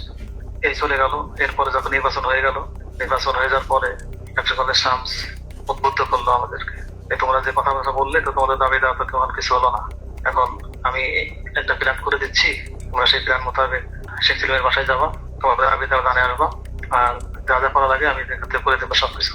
জিজ্ঞাসাবাদে সেলিম রেজা জানিয়েছিলেন, তাপস সেলিমদের সাথে গোপন বৈঠকে বিডিআর সদস্যদেরকে বলা হয়েছিল দরবার হলে শুধুমাত্র বিডিআর ডিজিকে জিম্মি করলেই শেখ হাসিনা তাদের সব শর্ত মেনে নেবেন। কিন্তু দরবার হলে যখন অফিসারদেরকে গুলি করে হত্যা করা শুরু হয়, তখন সেলিম রেজা বহিরাগত খুনিদের বিরুদ্ধে অস্ত্র তুলে ধরেছিলেন, যে কারণে তিনিও গুলিবিদ্ধ হন। পিলখানার ঘটনায় সেলিম রেজার গুলিবিদ্ধ হয়ে হাসপাতালে ভর্তি হবার প্রমাণও আমাদের কাছে রয়েছে।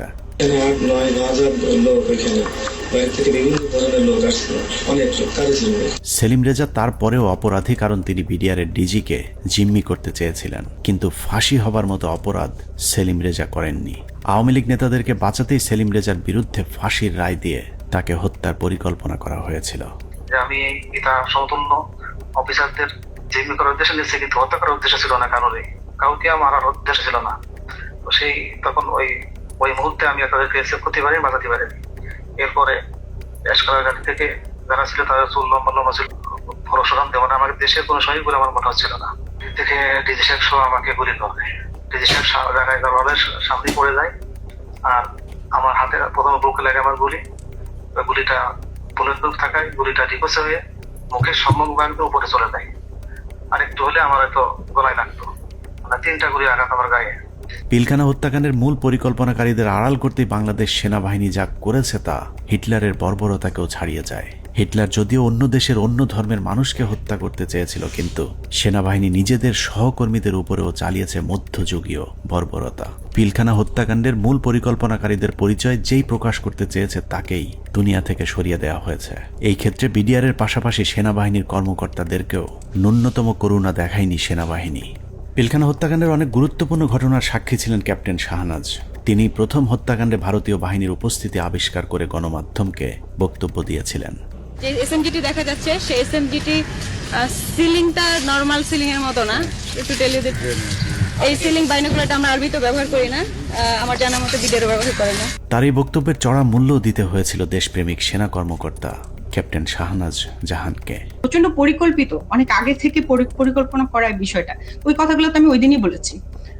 তারপরে যেটা হলো যে আমি এরপরে চাকরি ছেড়ে দিই একদিন পরে, আর 27 তারিখে, তো আমি 28 তারিখে আমি প্রথমে করি অ্যাপেন্ডিক্স যে সাবমিট করি যে আমি এখানে আর চাকরি করব না, কারণ হচ্ছে আমার মোরাল ডাউন হয়ে গেছে।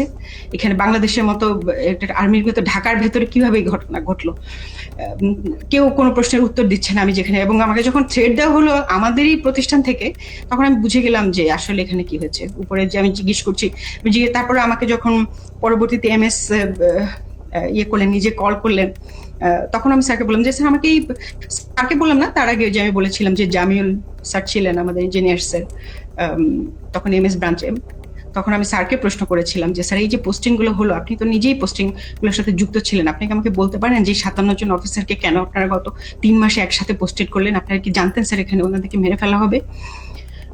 উনি আমার ফোন, মানে ওনার যে রিয়াকশনটা ছিল, ধরেন আমার কি হবে যে না তো এরকম কিছু না, আমরা হঠাৎ করে শুনলে কি হয়, হি ওয়াজ লাইক তুমি ফোনে এসব কি আলোচনা করতেছো, it's so secret thing, I have asked him. So উনি আমার ফোনের লাইনটা কেটে দিয়ে আবার অন্য লাইন থেকে কল করেছেন, টিএনডিতে কল করেছেন, যেটা আর্মির লাইন আর কি। সেটাতে উনি বললেন যেটা অনেক সিনিয়র হাই লেভেলের বিষয়, যেটা আমরা জানি হাই লেভেলের বিষয়টা, প্রাইম মিনিস্টার নিজে যুক্ত ছিলেন, ইন্ডিয়া প্রেজেন্ট ছিল।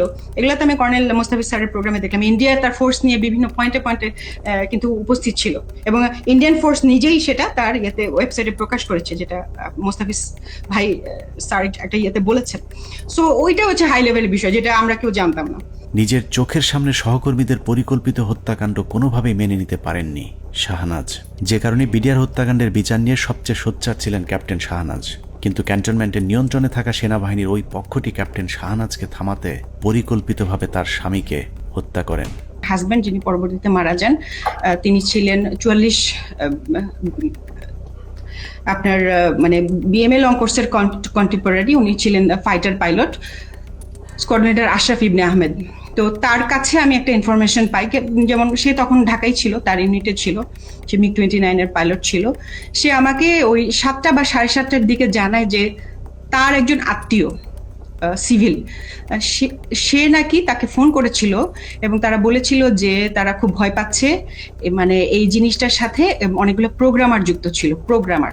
পিলখানা হত্যাকাণ্ডকে কেন্দ্র করে 4 দফায় মোট 96 জন মেধাবী সেনা কর্মকর্তাকে বহিষ্কার, আটক, জেল, গুম কিংবা হত্যা করা হয়েছে। এর মধ্যে হত্যাকাণ্ডের পরপর সেনাকুঞ্জে প্রধানমন্ত্রী এবং সেনা প্রধানের সামনে প্রতিবাদ করার অপরাধে প্রথমেই সেনাবাহিনীর 13 জন অফিসারকে বহিষ্কার করা হয়। পিলখানার মূল ঘটনা তৎকালীন সময়ে গঠিত তদন্ত কমিশনকে জানানোর অপরাধে 5 জন কমান্ডোকে তাপসের উপর মিথ্যা গ্রেনেড হামলা মামলায় ফাঁসানো হয়। এদের 5 জনকে 13 মাস অজ্ঞাত স্থানে গুম করে রাখার পর গ্রেফতার দেখানো হয়। তারপর সবাইকে মিথ্যা মামলায় ফাঁসিয়ে 5 বছর করে কারাদণ্ড দেয়া হয়।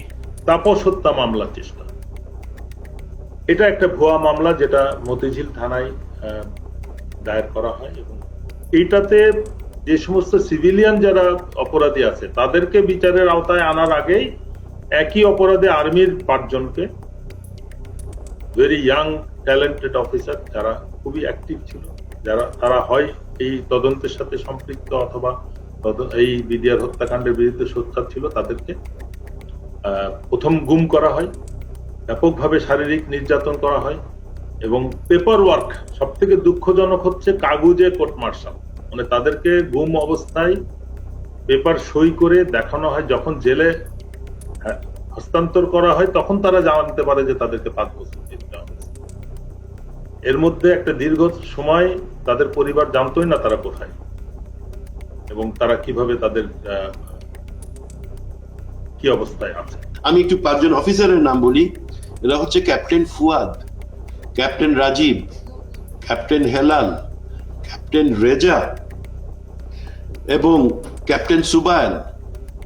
এরা কিন্তু হয় তদন্তের মধ্যে জেনে গেছিল যে আসলে কি জিনিসটা হয়েছে, কারণ আমরা যেই জবানবন্দি ইনিশিয়াল ইন্টারোগেশনের পরে সেটা পাইতাম, তারা কিন্তু ওদের সাথে শেয়ার করতাম। এবং এই ক্যাপ্টেন রাজীব, ক্যাপ্টেন ফুয়াদ, তারা হচ্ছে MI3 থেকে বের হয়ে আসছিল, অস্ত্র নিয়ে বের হয়ে আসছিল যে তারা ঢুকে অফিসারদের উদ্ধার করবে। এই সমস্ত অফিসারকে করলো কি, কয়েকদিন পরে, বিডিআর ঘটনার কয়েকদিন পরে তারা এখানে একটা ভয়ঙ্কর খেলা খেলে। তাদের ধারণা থেকে এই অফিসাররা যদি বাইরে থাকে বা জীবিত থাকে তাহলে কিন্তু সত্যটা প্রকাশ পেয়ে যাবে যে এর মধ্যে ভারত জড়িত, এর মধ্যে আওয়ামী লীগ জড়িত, আওয়ামী লীগের কোন কোন নেতা জড়িত।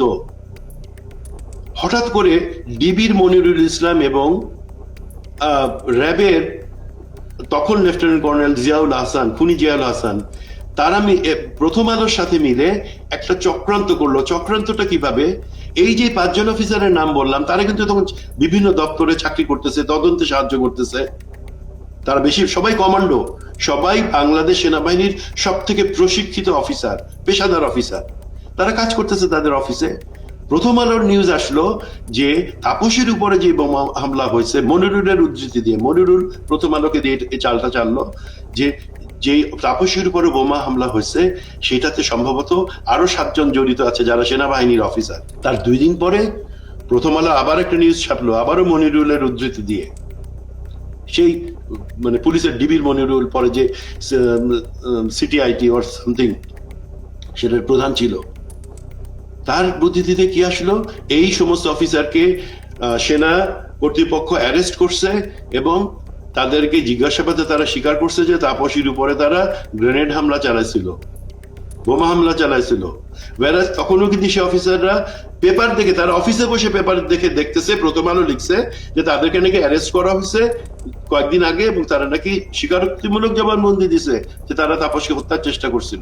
তৃতীয় দফায় 2009 সালের সেপ্টেম্বর মাসে ব্রিগেডিয়ার জেনারেল আজমি সহ 7 জনকে বহিষ্কার করা হয়, যাদেরকে পরবর্তীতে লম্বা সময় গুম রেখে নির্যাতন করা হয়েছে। সবশেষ বিডিআর হত্যাকাণ্ড নিয়ে সরব ছিলেন এরকম অন্য কর্মকর্তাদেরকে চিহ্নিতকরণের কাজ চলতে থাকে। 2011 সালে MI-STর মেজর জিয়া সহ মোট 68 জন সেনা কর্মকর্তাকে মিথ্যা অভ্যুত্থানের অভিযোগ তুলে একসাথে বহিষ্কার করা হয়। এর মধ্যে 4 জনকে ছেড়ে দেওয়া হলেও বাকি 64 জনকে বিভিন্ন মেয়াদে সাজা দেওয়া হয়েছে, যাদের অনেকেই দীর্ঘদিন গুমের শিকার হয়েছিলেন।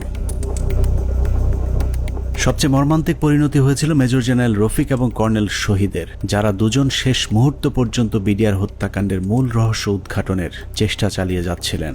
এই দুজন কর্মকর্তাকে যশোর থেকে জরুরি ভিত্তিতে প্রধানমন্ত্রী PSO-FDর আদেশে ঢাকায় আসতে বলা হয়। হেলিকপ্টারে ঢাকায় আসার পথে সুপরিকল্পিতভাবে দুজনকেই হেলিকপ্টার ক্র্যাশের নাটক সাজিয়ে হত্যা করা হয়।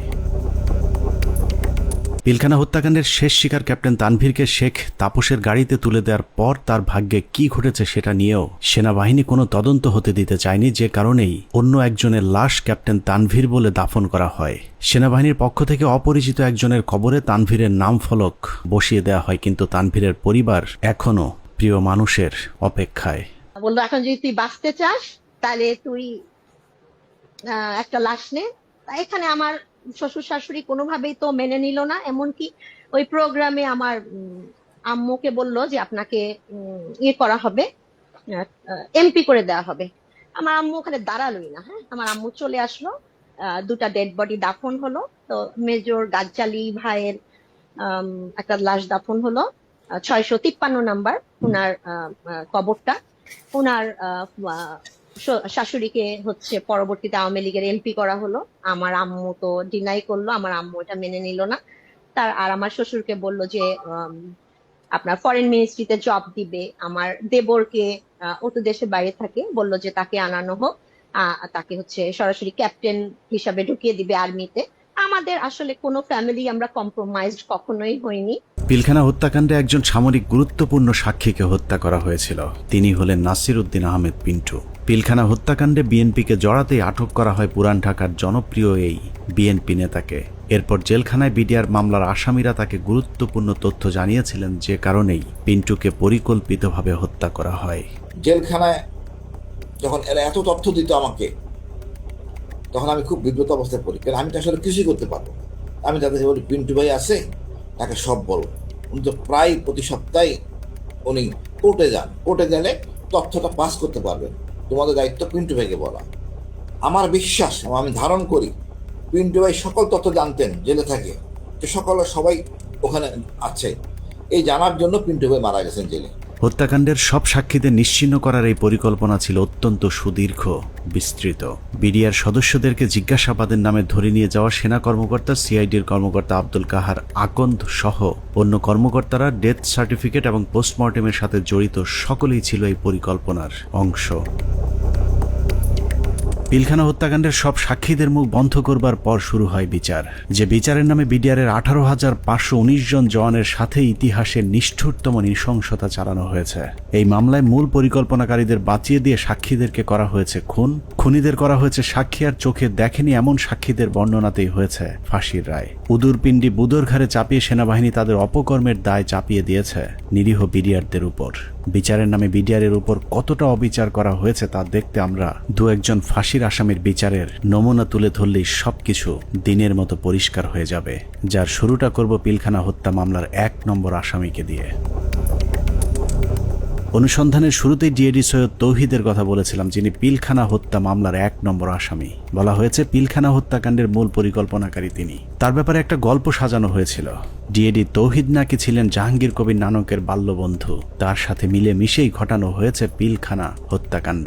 এখন প্রশ্ন হলো, নানকের সাথে মিলেমিশে যদি ডিএডি তৌহিদ হত্যাকাণ্ড ঘটিয়ে থাকেন, তাহলে তৌহিদের যদি ফাঁসি হয়, নানক কিভাবে বেঁচে গিয়েছিলেন? আমার হাজবেন্ড কোনো মন্ত্রী, কোনো MP কারো বাসায় যায় নাই, কোনো মিটিং এ তার নাম নাই, কোথাও সে নাই। প্রধানমন্ত্রীর কাছে সে গেছে, এইখান থেকেই তার শুরু হলো। প্রধানমন্ত্রীর কাছে সে কিভাবে গেল, তাকে কিভাবে নিয়ে যাওয়া হইলো, পরবর্তীতে সে কি করলো, সবকিছুই তো কাগজে কলমে আসছে। তারপরও কেন তাকে 1 নম্বর আসামি বানাইয়ে এত বড় শাস্তি দেওয়া হইলো? ভারতের পরিকল্পনার শেখ হাসিনার পরিচালনায় পিলখানায় যে নাটক মঞ্চস্থ করা হয়েছিল, সেই নাটকে 25 তারিখ বিকেলের শুটিংটুকু বাদ দিলে পুরো নাটকে ডিএডি তৌহিদকে আর কোথাও দেখা যায়নি। তৌহিদ যখন প্রধানমন্ত্রীর আদেশে বিডিআরের ডিজি হয়েছিলেন, সেই সময়টাতে তৌহিদের পরিবার জিম্মি হয়েছিল পিলখানায় আসা বহিরাগত সন্ত্রাসীদের হাতে। দরজা ভেঙে ফেলে আমার দিকে এবং আমার ছেলে মেয়ের দিকে অস্ত্র তাক করে আবার একইভাবে তারা বাসার ভিতরে আপনার খুঁজতে থাকে আমার হাজবেন্ডকে। পরবর্তীতে আমি আমার হাজবেন্ডকে আমি ফোন দিয়ে বলি যে এইভাবে বিদ্রোহীরা আমার বাসায় আসতেছে, বিডিআর এর পোশাক পরা, মুখোশ পরা, আমি তো চিনি না, এরা তোমার ঠিকানা জানতে চায়, না জানাই তাহলে আমাদেরকে মেরে ফেলবে, হুমকি দিতেছে। তারপরেও ধরুন ডিএডি তৌহিদ মূল পরিকল্পনা করেছিল, কিন্তু তার বিরুদ্ধে যে অভিযোগ আনা হয়েছে সেখানেও নাটকের পর নাটক সাজানো হয়েছে। ডিএডি সৈয়দ তৌহিদের ফাঁসি হয়েছে মেজর আসাদ হত্যার হুকুমের আসামি হিসেবে, যার সাক্ষীর উপর ভিত্তি করে ডিএডি তৌহিদের ফাঁসির রায় হয়েছে সেই সিপাহীর নাম আনোয়ার হোসেন।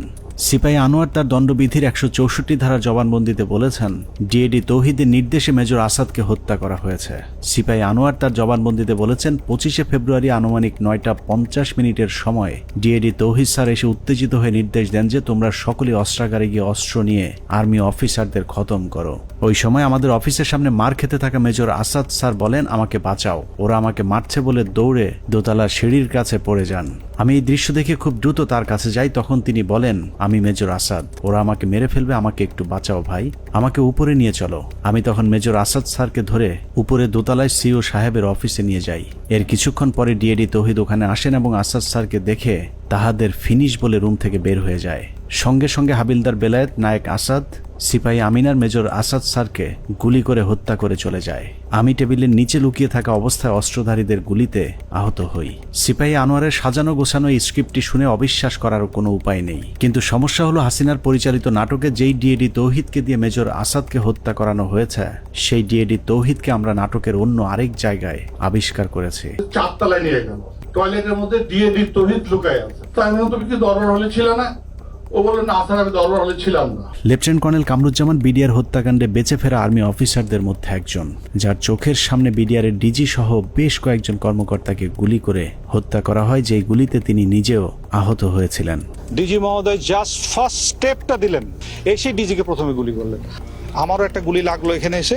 পিলখানা হত্যাকাণ্ডের অন্যতম সাক্ষী লেফটেন্যান্ট কর্নেল কামরুজ্জামান 25 ফেব্রুয়ারি তার সাথে ঘটে যাওয়া রোমহর্ষক অভিজ্ঞতার বর্ণনা দিয়েছেন। তার দেয়া সেই জবানবন্দিতে সকাল 9টা থেকে ধারাবাহিক ঘটনা প্রবাহ পড়তে পড়তে দুপুর 2টায় গিয়ে আটকে উঠি, কারণ কিছুক্ষণ আগে সিপাহী আনোয়ারের বর্ণনায় যে ডিএডি তৌহিদের কথা বলা হয়েছে, সেই ডিএডি তৌহিদ সম্পর্কে মেজর কামরুজ্জামান যা লিখেছেন তা যেন বাংলা সিনেমার একই চরিত্রের double part. Lieutenant colonel Kamruzzaman তার 161-এর জবানবন্দিতে বলেছেন, সকাল থেকে তাকে নানাভাবে অপমান, অপদস্থ, ভয়, ভীতি আর মারধরের পর কয়েকজন সিপাহীর সহায়তায় তিনি জীবন বাঁচান। তিনি বলেছেন, কয়েকজন সিপাহীর হাত ঘুরে সবশেষ বিডিআর সদস্যরা তাকে সদর ব্যাটালিয়নের 4র্থ তলায় নিয়ে যায়। সেখানে গিয়েই তিনি বাথরুমের ভেতরে লুকানো অবস্থায় ডিএডি তৌহিদকে দেখতে পান। লেফটেন্যান্ট কর্নেল কামরুজ্জামানের তথ্য অনুযায়ী ডিএডি তৌহিদ কামরুজ্জামানকে বাথরুমের ভেতরে লুকানোর সুযোগ করে দিয়ে নিজে জীবনের ঝুঁকি নিয়ে বাইরে বসেছিলেন, আর সেটাই কাল হয়ে দাঁড়িয়েছিল ডিএডি সৈয়দ তৌহিদের। ডিএডি তৌহিদ বাথরুমের ভেতরে লুকিয়ে থাকলে বিদ্রোহীদের নেতা সেজে প্রধানমন্ত্রীর কাছে দেখা করতে যেতে হতো না। কামরুজ্জামানের বক্তব্য যদি সত্যি হয় তাহলে ডিএডি তৌহিদ নির্দোষ, আর যদি মিথ্যে হয় তাহলে লেফটেন্যান্ট কর্নেল কামরুজ্জামানকেও গ্রেফতার করে জিজ্ঞাসাবাদ করতে হবে, কারণ দুজনের বক্তব্যই একই সাথে সত্য হওয়া সম্ভব নয়। ডিএডি তৌহিদ কিভাবে বিদ্রোহীদের নেতা হয়ে প্রধানমন্ত্রীর সাথে দেখা করতে গিয়েছিলেন সেই বর্ণনা খুঁজে পেয়েছে আরেকজন ডিএডির 164 ধারার জবানবন্দিতে।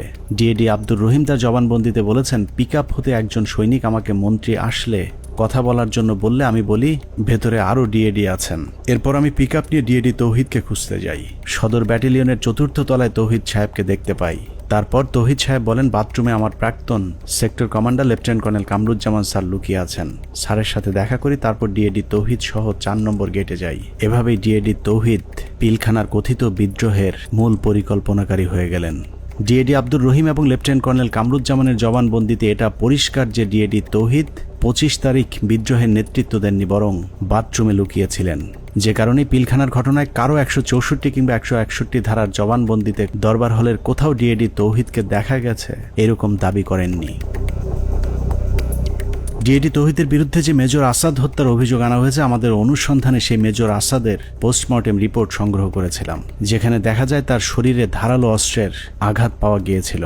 কিন্তু সিপাহী আনোয়ার তার জবানবন্দিতে বলেছেন ডিএডি তৌহিদের নির্দেশে হাবিলদার বেলায়েত, নায়েক আসাদ এবং সিপাহী আমিনার 3 জন মিলে গুলি করে মেজর আসাদকে হত্যা করেন।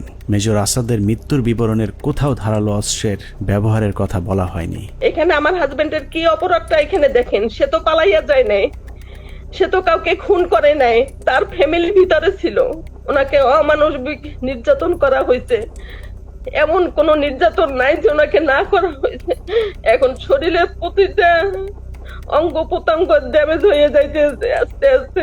শেখ হাসিনার কাছে নিয়ে যাওয়া প্রতিনিধি দলের আরেক সদস্য ডিএডি মোহাম্মদ আব্দুল জলিল শেখ। হসপিটাল ইউনিটের কোয়ার্টার মাস্টারে কর্মরত থাকা ডিএডি জলিল গোলাগুলির শব্দ শুনে হাসপাতালের অন্য সহকর্মীদের সাথে সিগন্যাল মেসের ভেতরে অবস্থান নিয়েছিলেন। সেখান থেকে বিকেলে প্রধানমন্ত্রীর সাথে সাক্ষাতের জন্য তাকে জোর করে নিয়ে যাওয়া হয়। মুখোশধারী সৈনিক আব্বুকে ধরে গাড়িতে তুলে 4 নম্বর গেটে নিয়ে আসে প্রধানমন্ত্রীর সাথে দাবি দেওয়া নিয়ে আলোচনা করার জন্য। আব্বু সেখানে যেতে না চাইলে আব্বুকে মারধর করা হয় এবং হুমকি দেওয়া হয় যে এখানে তাকে গুলি করে হত্যা করা হবে। 3:30টার দিকে আব্বু আম্মুর ফোনে কল দেন, কল দিয়ে বলেন আব্বুকে যমুনায় নিয়ে যাওয়া হচ্ছে। আমার ছেলে মেয়েগুলোর দায়িত্ব তোমার কাছে দিয়ে গেলাম, আমার ছেলে মেয়েগুলোকে দেখে রেখো। ঘটনার পর থেকে 2 মাস গুম করে রাখার পর ডিএডি জলিলকে গ্রেফতার দেখানো হয়েছিল। এই 2 মাসে জলিলের হাত পায়ের 10 আঙুলের সবগুলো নখ উপড়ে ফেলা অবস্থায় আদালতে তোলা হয়। সেই থেকে 2 পা সোজা করে আর হাঁটার সৌভাগ্য হয়নি ডিএডি আব্দুল জলিল শেখের। র‍্যাব 1-এ নিয়ে অমানসিক নির্যাতন করা হয়। আব্বুর হাত পায়ের নখ উঠায় ফেলা হয়, থেতলে আঙুলগুলো থেতলে ফেলা হয়, পায়ের নখে সুচ ঢুকানো হয়, কারেন্টের শর্ট দেওয়া হয় পেনিসে। ডিএডি জলিলকে যাদের সাক্ষীর উপর ভিত্তি করে ফাঁসি দেওয়া হয়েছে সেখানে বেশিরভাগ সাক্ষী বলেছে টেলিভিশনে দেখেছি, পত্রিকায় পড়েছি বা অমকের কাছে শুনেছি, কিন্তু কেউ ডিএডি জলিলকে কোথাও কাউকে হত্যা, লুটপাট কিংবা ধর্ষণ করতে দেখেননি। এসব সাক্ষীদের একজন মেজর জায়েদি। তিনি জানিয়েছেন কিভাবে তাকে ডিএডি জলিলের বিরুদ্ধে সাক্ষ্য দেওয়ানো হয়েছে। তাকেও আমি উক্ত এলাকায় দেখেছিলাম এবং আমি শনাক্ত করতে পেরেছিলাম, বাট তার নাম জানতাম না। জেনারেল আজিজ, তদানীন্তন Dhaka sector commander colonel Aziz আমাকে জানিয়েছিলেন উক্ত অফিসারের নাম ডিএডি জলিল। তার মুখ ভর্তি দাড়ি ছিল, চাপা দাড়ি। দাড়িওয়ালা এক ব্যক্তিকে ডিএডি আব্দুল জলিল বানিয়ে ফাঁসি দিয়ে দেওয়া হয়েছে, অথচ আমাদের হাতে 2009 সালে পিলখানা হত্যাকাণ্ডের দিনের একটি ভিডিওতে দেখা যায় ডিএডি জলিলের মুখে কোনো দাড়ি নেই। এখন প্রশ্ন আসতে পারে, পিলখানা হত্যাকাণ্ডের সাথে কি তাহলে কোনো বিডিআর সদস্য জড়িত ছিল না?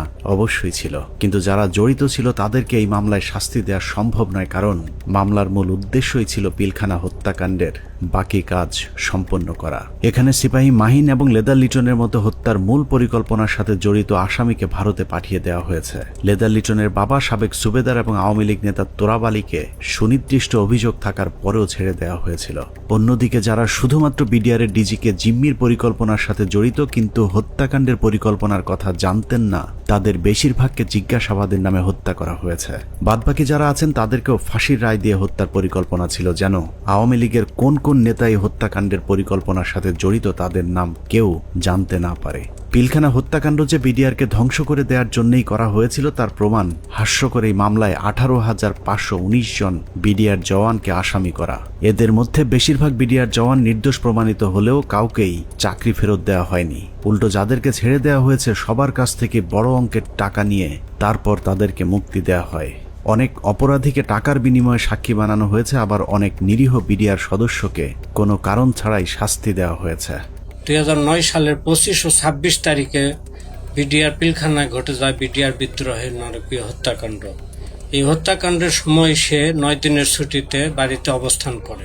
সে ছুটিতে থাকার কারণে তাকে সেই অভিযুক্তের বাইরে রাখা হয়। পরবর্তীতে সিআইডি দীর্ঘ 7 মাস পর 2009 সালে সেপ্টেম্বর মাসের 10 তারিখে তাকে কর্মরত অবস্থায় গ্রেপ্তার করে জেল হাজতে প্রেরণ করে। এই মামলার বিচার কার্য শুরু হয় বকশীবাজার আলিয়া মাদ্রাসা মাঠে। রায়ে তাকে যাবজ্জীবন কারাদণ্ড দেওয়া হলো। দীর্ঘ শুনানি শেষে 2017 সালে এই মামলার রায় প্রদান করা হয়। রায়ে আমার ছোট ভাই আতিকুর রহমানকে খালাস প্রদান করা হয়। তখন এই জামিনের বিরোধিতা করে রাষ্ট্রপক্ষ সুপ্রিম কোর্টে আপিল করে। এমতো অবস্থায় এখনো পর্যন্ত আমরা কোনোভাবে আমার ছোট ভাইয়ের মুক্তির কোনো ব্যবস্থা করতে পারিনি। আমার ছোট ভাই যে ছুটিতে ছিল, যে সে নির্দোষ, এটি সবকিছুতে প্রমাণ হয়ে গেছে। তাকে মুক্তি দেওয়া আমি মনে করি যে এটা সরকারের দায়িত্ব।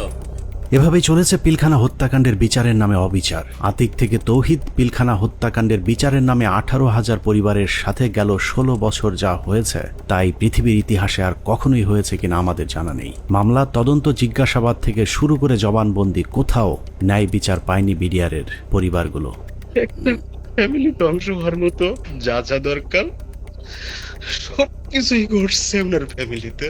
বাংলাদেশের ইতিহাসে যদি 5 আগস্ট না আসতো তাহলে বিডিআরের এই আর্তনাদ হয়তো উঁচু লাল দালানের বাইরের কেউ শুনতে পেত না। বিডিআরের পরিবার কারো করুণা চায় না, তারা চায় ন্যায় বিচার।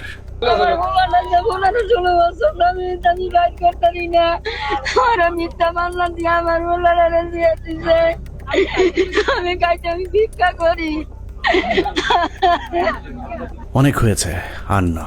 পিলখানা হত্যাকাণ্ড নিয়ে নতুন করে কমিশন তৈরি হয়েছে। আমরা সেই কমিশনের কাছে সুষ্ঠু তদন্ত চাই। আমরা কমিশনের প্রতিদ্বন্দ্বী নই, বরং কমিশনের সুবিধার্থে আমরা পিলখানা হত্যাকাণ্ড নিয়ে গঠিত প্রথম তদন্তের সাথে জড়িত কয়েকজন কর্মকর্তার কিছু পর্যবেক্ষণ দিয়ে অনুসন্ধান শেষ করব। পিলখানা হত্যাকাণ্ডের পরের 2 সপ্তাহ সেনাবাহিনীর একটি অংশ সঠিকভাবে তদন্তের চেষ্টা করেছিল, কিন্তু সেই তদন্ত শেষ হবার আগেই তাদেরকে থামিয়ে দেওয়া হয়। আমি তদন্তকালে যেটা দেখলাম, কিছু বিষয় তদন্তে মনোযোগী হওয়ার কারণে কমিটির অন্যান্যরা আমাকে মোটামুটি একটা হোস্টাইল মেম্বার হিসেবে চিহ্নিত করে এবং অসহযোগিতা শুরু করে এবং আমার কার্যক্রমকে তারা ওপেনলি ডিসক্রেডিট করার চেষ্টা করে। এই পরিস্থিতিতে যখন তারা ব্যর্থ হয় তখন ব্রিগেডিয়ার রফিককে আমাদের তদন্ত কমিটির একজন সদস্য কোনো চাহিদা বা কোনো প্রয়োজন ছাড়াই আমার সিনিয়র তাকে সম্পৃক্ত করে, যেহেতু উনি সিনিয়র, উনি সম্পূর্ণ দায়িত্বটা নিয়ে নেন এবং পরবর্তীতে রিপোর্ট সাবমিট করেন। তদন্তকারী দল একটি বিষয় লক্ষ্য করেন যে পিলখানা হত্যাকাণ্ডে যাদেরকে হত্যা করা হয়েছে তাদের বেশিরভাগকে খুব সম্প্রতি বিডিআরে বদলি করা হয়েছিল। এই বদলির সাথে যারা সম্পৃক্ত ছিল তাদেরকে সন্দেহভাজন মনে করেন তদন্তকারী ওই সেনা কর্মকর্তারা। পিলখানা হত্যাকাণ্ডের বহুল আলোচিত নাম কর্নেল রেজা নূর, যিনি ঘটনার একদিন আগে একরকম জোর করে কর্নেল গুলজারকে র্যাব থেকে বিডিআরে পাঠান। পিলখানায় গন্ডগোলের খবর শুনে ঘটনাস্থলে যাওয়া প্রথম দলটি ছিল র্যাবের এডিজি রেজা নূর র্যাবের ওই দলটিকে পিলখানায় ঢুকতে বাধা দিয়েছিলেন। কর্নেল গুলজার ওই সময়টাতে র্যাবে পোস্টিং থাকলে পরিস্থিতি অন্যরকম হতে পারত। এইখানে মেইন গেটে শামসাররা ছিলেন, র্যাব 2 ছিল, মানে র্যাব 2 প্লাস হচ্ছে মানে শামসার অলরেডি বলেছেন যে মানে আয়ত্তের মধ্যেই ছিল, কিন্তু কোনোভাবেই অর্থাৎ রেজানুর খান স্যারের সঙ্গে উনি আবার মানে আমার আগের সিও ছিলেন, সেই হিসেবে স্যারের সঙ্গে আমারও কথা হয় যে স্যার এই ব্যাপার তো এটা আমরা ইয়ে করতে পারি, কোনোভাবেই মানে এটা অপারেশন করার কোনো মানে উনি কোনো পারমিশন দেননি। পিলখানা হত্যাকাণ্ডে শহীদদের একটা বড় অংশ ছিলেন যারা ভারতের সাথে ব্রহ্মারি এবং পাদুয়া যুদ্ধে অংশ নিয়েছিলেন, যে কারণে তদন্তকারীদের সন্দেহ আরো প্রকট হয়। অতএব হঠাৎ করে এতগুলো পোস্টিং কি কারণে কেন হয়েছিল সেটা খতিয়ে দেখতে হবে। তখন আমি স্যারকে প্রশ্ন করেছিলাম যে স্যার এই যে পোস্টিং গুলো হলো, আপনি তো নিজেই পোস্টিং গুলোর সাথে যুক্ত ছিলেন, আপনি কি আমাকে বলতে পারেন যে 57 জন অফিসারকে কেন আপনারা গত 3 মাসে একসাথে পোস্টেড করলেন? আপনারা কি জানতেন স্যার এখানে ওনাদেরকে মেরে ফেলা হবে? উনি আমার ফোন মানে ওনার যে রিয়াকশনটা ছিল, ধরেন আমার কি হবে যে না তো এরকম কিছু না, আমরা হঠাৎ করে শুনলে কি হয়, হি ওয়াজ লাইক তুমি ফোনে এসব কি আলোচনা করতেছো, it's so secret thing, I have asked হিম। পিলখানা হত্যাকাণ্ডের সময় আওয়ামী লীগের ছোট একজন নেতা বড় ভূমিকা পালন করেছিল, যার নাম মির্জা আজম। সেনাবাহিনীর সূত্র মনে করে মির্জা আজমের বোন জামাই শায়েক আব্দুর রহমানকে ফাঁসিতে ঝুলানোর প্রতিশোধ হিসেবেই পিলখানা হত্যাকাণ্ডে যুক্ত হয়েছিলেন মির্জা আজম। উল্লেখ্য, বাংলা ভাই এবং শায়েক আব্দুর রহমানকে জঙ্গি আস্তানা থেকে গ্রেফতারের মূল নায়ক ছিলেন কর্নেল গুলজার। যে কারণে পিলখানা হত্যাকাণ্ডের পর গঠিত তদন্ত কমিটি মির্জা আজমকে বিভিন্ন বিষয় নিয়ে জিজ্ঞাসাবাদও করেছিল। এই অফিসারগুলো সবাই অপারেশনাল ছিল, অপারেশনাল সাউন্ড ছিল, তাদেরকে সেরকম আর্মি ইনস্টিটিউশনগুলোতে না দিয়ে কেন বিজিবিতে দেওয়া হলো? এটা তার মানে তারা জানতো। এখানে সামরিক সচিবকে জিজ্ঞেস করা উচিত যে আপনাকে কে নির্দেশ দিয়েছিল এই পোস্টিং অর্ডারগুলো দেওয়ার জন্য। সো তাদেরকে আসলে আওতায় আনা উচিত। তাপস, মির্জা আজম, র্যাপিড ডিজি, এডিজি, দেন সামরিক সচিব, ডিজিএফআই ডিজি, শেখ হাসিনা, মইনু আহমেদ, এরা প্রত্যেকেই ডাইরেক্টলি সম্পৃক্ত, কোনো সন্দেহ নেই। পিলখানা 3 ও 4 নম্বর গেটে আওয়ামী লীগের যে মিছিলটি হয়েছিল সেই মিছিলের নেতৃত্ব দেওয়া ব্যক্তিকে আটক করেছিল মেজর মনির, কিন্তু গুরুত্বপূর্ণ সেই আসামিকে কর্নেল সালেহ বাঁচিয়ে দেন। উল্টো ওই ব্যক্তিকে আটকের অপরাধে মেজর মনিরকে শাস্তি দেওয়া হয়। অতএব কর্নেল সালেহকে আটক করলেই জানা যাবে কেন তিনি সেই আসামিকে ছাড়িয়ে নিয়েছিলেন। ওই ছেলেটাকে যখন আমি আপনার অ্যারেস্ট করে নিয়ে আসছি, তো প্রতিমধ্যেই আমি একটা কাজ করেছিলাম, ওর স্বাভাবিক কারণে আমি তখন কথাবার্তা বলতে থাকি, জিজ্ঞাসাবাদ করতে থাকি। তো আমি তখন তাকে একটা তাৎক্ষণিক জিজ্ঞাসাবাদ করেছিলাম যে তোমাকে কি আদেশ দিয়েছিল মিছিল করার জন্য? তো ছেলেটা খুব স্বাভাবিকভাবে বললো যে আমাকে তো ভাই বলছে। ভাই মানে কোন ভাই? বললো যে তাপস ভাই আমারে বলছে যে তুমি একটা মিছিল নিয়ে ঢুকবা। তো আমি তো সেই ওনার কথা অনুযায়ী তো কথা বলতে পারি না, বলছে তো আমাকে করতে হয়। তো আমি তখন একটা মিছিল নিয়ে ওখানে ঢুকলাম, কিন্তু মিছিল নিয়ে ঢুকে যখন আমি বের হয়ে যাই, তো তখন ওই মিছিলের সাথে দেখলাম আমাদের যুবলীগের অনেক ছেলে পেলে, আমাদের এলাকার নেতাকর্মী তখন আমার মিছিলের সাথে বের হয়ে আসলো। পিলখানার লগবুক অনুযায়ী ঘটনার দিন সকাল 6:30 পিলখানার ভেতরে প্রবেশ করেন এবং 7টায় বেরিয়ে আসেন তৎকালীন শিল্পমন্ত্রী দিলীপ বড়ুয়া। আধা ঘন্টার সময় তিনি কাদের সাথে কি কথা বলেছেন সেটা বের করতে হবে। আওয়ামী লীগের সাবেক আরেক এমপি মুশতাক আহমেদ রুহির সরাসরি হত্যাকাণ্ডে জড়িত থাকার প্রমাণ পেয়েছিল সেনাবাহিনীর ওই তদন্তকারী দলটি, যে কারণে তাকে উত্তরা থেকে গ্রেফতার করেছিলেন র্যাব 1-এর সিও মেজর মনির, কিন্তু আটকের কয়েক ঘন্টার মধ্যেই তাকে ছাড়তে বাধ্য করা হয়। আওয়ামী লীগের আরও ডজনখানেক মন্ত্রী প্রতিমন্ত্রীর নাম জিজ্ঞাসাবাদের তালিকায় ছিল, কিন্তু তাদের বিরুদ্ধে পরবর্তীতে কোনো ব্যবস্থা নেওয়া হয়নি। এর মধ্যে সাবেক স্বরাষ্ট্র প্রতিমন্ত্রী সোহেল তাজ ছিলেন অন্যতম সন্দেহভাজন পরিকল্পনাকারী, যিনি পর্দার আড়ালে থেকে ঠান্ডা মাথায় ভারতীয় গোয়েন্দা সংস্থার সাথে যুক্ত হয়েছিলেন। সেনাবাহিনী সূত্র জানিয়েছে সোহেল তাজ পিলখানা হত্যাকাণ্ডের আগে বিদেশে যাবার কথা বললেও সে ঢাকা বিমানবন্দর থেকে সিলেটে গিয়ে সেখান থেকে আবারও হেলিকপ্টারে ঢাকায় ফেরত আসেন। পিলখানার ঘটনায় ভারতের সাথে যোগাযোগ রক্ষায় গুরুত্বপূর্ণ ভূমিকা পালন করেছেন সোহেল তাজ। তদন্ত কমিটি সোহেল তাজের পাসপোর্ট চেক করলেই প্রমাণ হয়ে যাবে তিনি আদৌ ওই সময়টাতে দেশের বাইরে অবস্থান করেছিলেন কিনা। পিলখানা হত্যাকাণ্ডের মতো এত ভয়ঙ্কর একটি সরকারি পরিকল্পনার সময় সোহেল তাজ কোথায় ছিলেন, তার ভূমিকাই বা কি ছিল তা পরিষ্কার হওয়া প্রয়োজন। বলা হয়ে থাকে সোহেল তাজ ঠিক ঘটনার আগে দেশের বাইরে অবস্থান করছিলেন। যদি সেটাও হয়ে থাকে তাহলে তিনি হঠাৎ করে কেন দেশের বাইরে চলে গেলেন? হত্যাকাণ্ডের এই পরিকল্পনা তিনি দেশবাসীকে না জানিয়ে কেন আত্মগোপনে ছিলেন সেটাও খতিয়ে দেখা প্রয়োজন। রাজনৈতিক সম্পৃক্ততাটা স্পষ্ট হয়ে যায় আস্তে আস্তে। এর মধ্যে সব থেকে বেশি ইনভলভ ছিলেন ব্যারিস্টার তাপস, হাজারীবাগ এলাকার এমপি নির্বাচিত হন যিনি। এছাড়া আর যারা ছিলেন, নানক আজম, অ্যাডভোকেট কামরুল, শেখ সেলিম, সোহেল তাজ, ওয়ারেসাত বেলাল, রুহি, দেন মাহবুবা রাগিনী, শেগুপ্তা ইয়াসমিন এমিলি এবং সুবেদার তোরাবালি অবসরপ্রাপ্ত বিডিআরের সদস্য। ভারতীয় পরিকল্পনার বাস্তবায়নের বাংলাদেশ প্রান্তে নেতৃত্ব দিয়েছেন স্বয়ং শেখ হাসিনা নিজে। সকাল থেকে শেখ হাসিনা 3 বাহিনীর প্রধানকে নিয়ে যমুনায় অবস্থান করেছেন। ভারতীয় পরিকল্পনা বাস্তবায়নে শেখ হাসিনা সার্বক্ষণিক ভারতের সাথে যোগাযোগ রক্ষা করেছেন এবং যে কোনো পরিস্থিতিতে শেখ হাসিনাকে বাঁচানোর জন্যও ভারতীয় এয়ারফোর্স প্রস্তুত ছিল বলে প্রমাণ পেয়েছিল সেনা কর্মকর্তারা। 6 প্যারাশুট রেজিমেন্ট, এটা হচ্ছে গিয়ে, এটার লোকেশন হচ্ছে গিয়ে আপনার কলকাতায় কালিকমন্দ এয়ারপোর্ট, এয়ার স্ট্রিপে। ওরা স্পিয়ার হেডের নিরাপত্তা থাকে। ওইখানে একটা কোম্পানি ছিল, ওই কোম্পানি কমান্ডার ছিলেন মেজর কামালদীপ সিং। তাদের একটা রেজিমেন্ট, প্যারাশুট রেজিমেন্ট, 5টার সময় যখন তারা রেডি হয় একটা কোম্পানি, 8টার মধ্যে তাদের একটা ফুল রেজিমেন্ট রেডি হয়। যে রেজিমেন্ট পরবর্তী আমরা জানতে পারি যে ওই রেজিমেন্টের এইম ছিল ঢাকা এয়ারপোর্ট, তেজগাঁও এয়ারপোর্ট এবং গণভবনে অপারেশন করা এবং নিরাপদভাবে তখনকার স্বৈরাচারী প্রাইম মিনিস্টারকে এক্সট্রিকেট করার জন্য। সবশেষ পিলখানা হত্যাকাণ্ডের পরিকল্পনা বাস্তবায়ন এবং হত্যাকাণ্ডের ধামাচাপা দেওয়ার দায়িত্বে যারা ছিল তাদের সবাইকে গ্রেফতার করে বিচারের আওতায় আনতে হবে। সেনা প্রধান হিসেবে জেনারেল মঈনকে এর দায় অবশ্যই নিতে হবে, যিনি শেখ হাসিনার পাশে বসে পিলখানায় সেনা হত্যার ঘটনা পর্যবেক্ষণ করেছিলেন। পিলখানা হত্যাকাণ্ডে সরাসরি সম্পৃক্ত লেফটেন্যান্ট জেনারেল সিনা ইবনে জামালি, যিনি পিলখানার বিভিন্ন গেটে অবস্থান নেওয়া র্যাব ও সেনাবাহিনীর সদস্যদেরকে ভেতরে অভিযান চালাতে বাধা দিয়েছিলেন। তৎকালীন ডিজিএফআই এবং এনএসআই প্রধান দুজনেই এই পরিকল্পনার অংশ।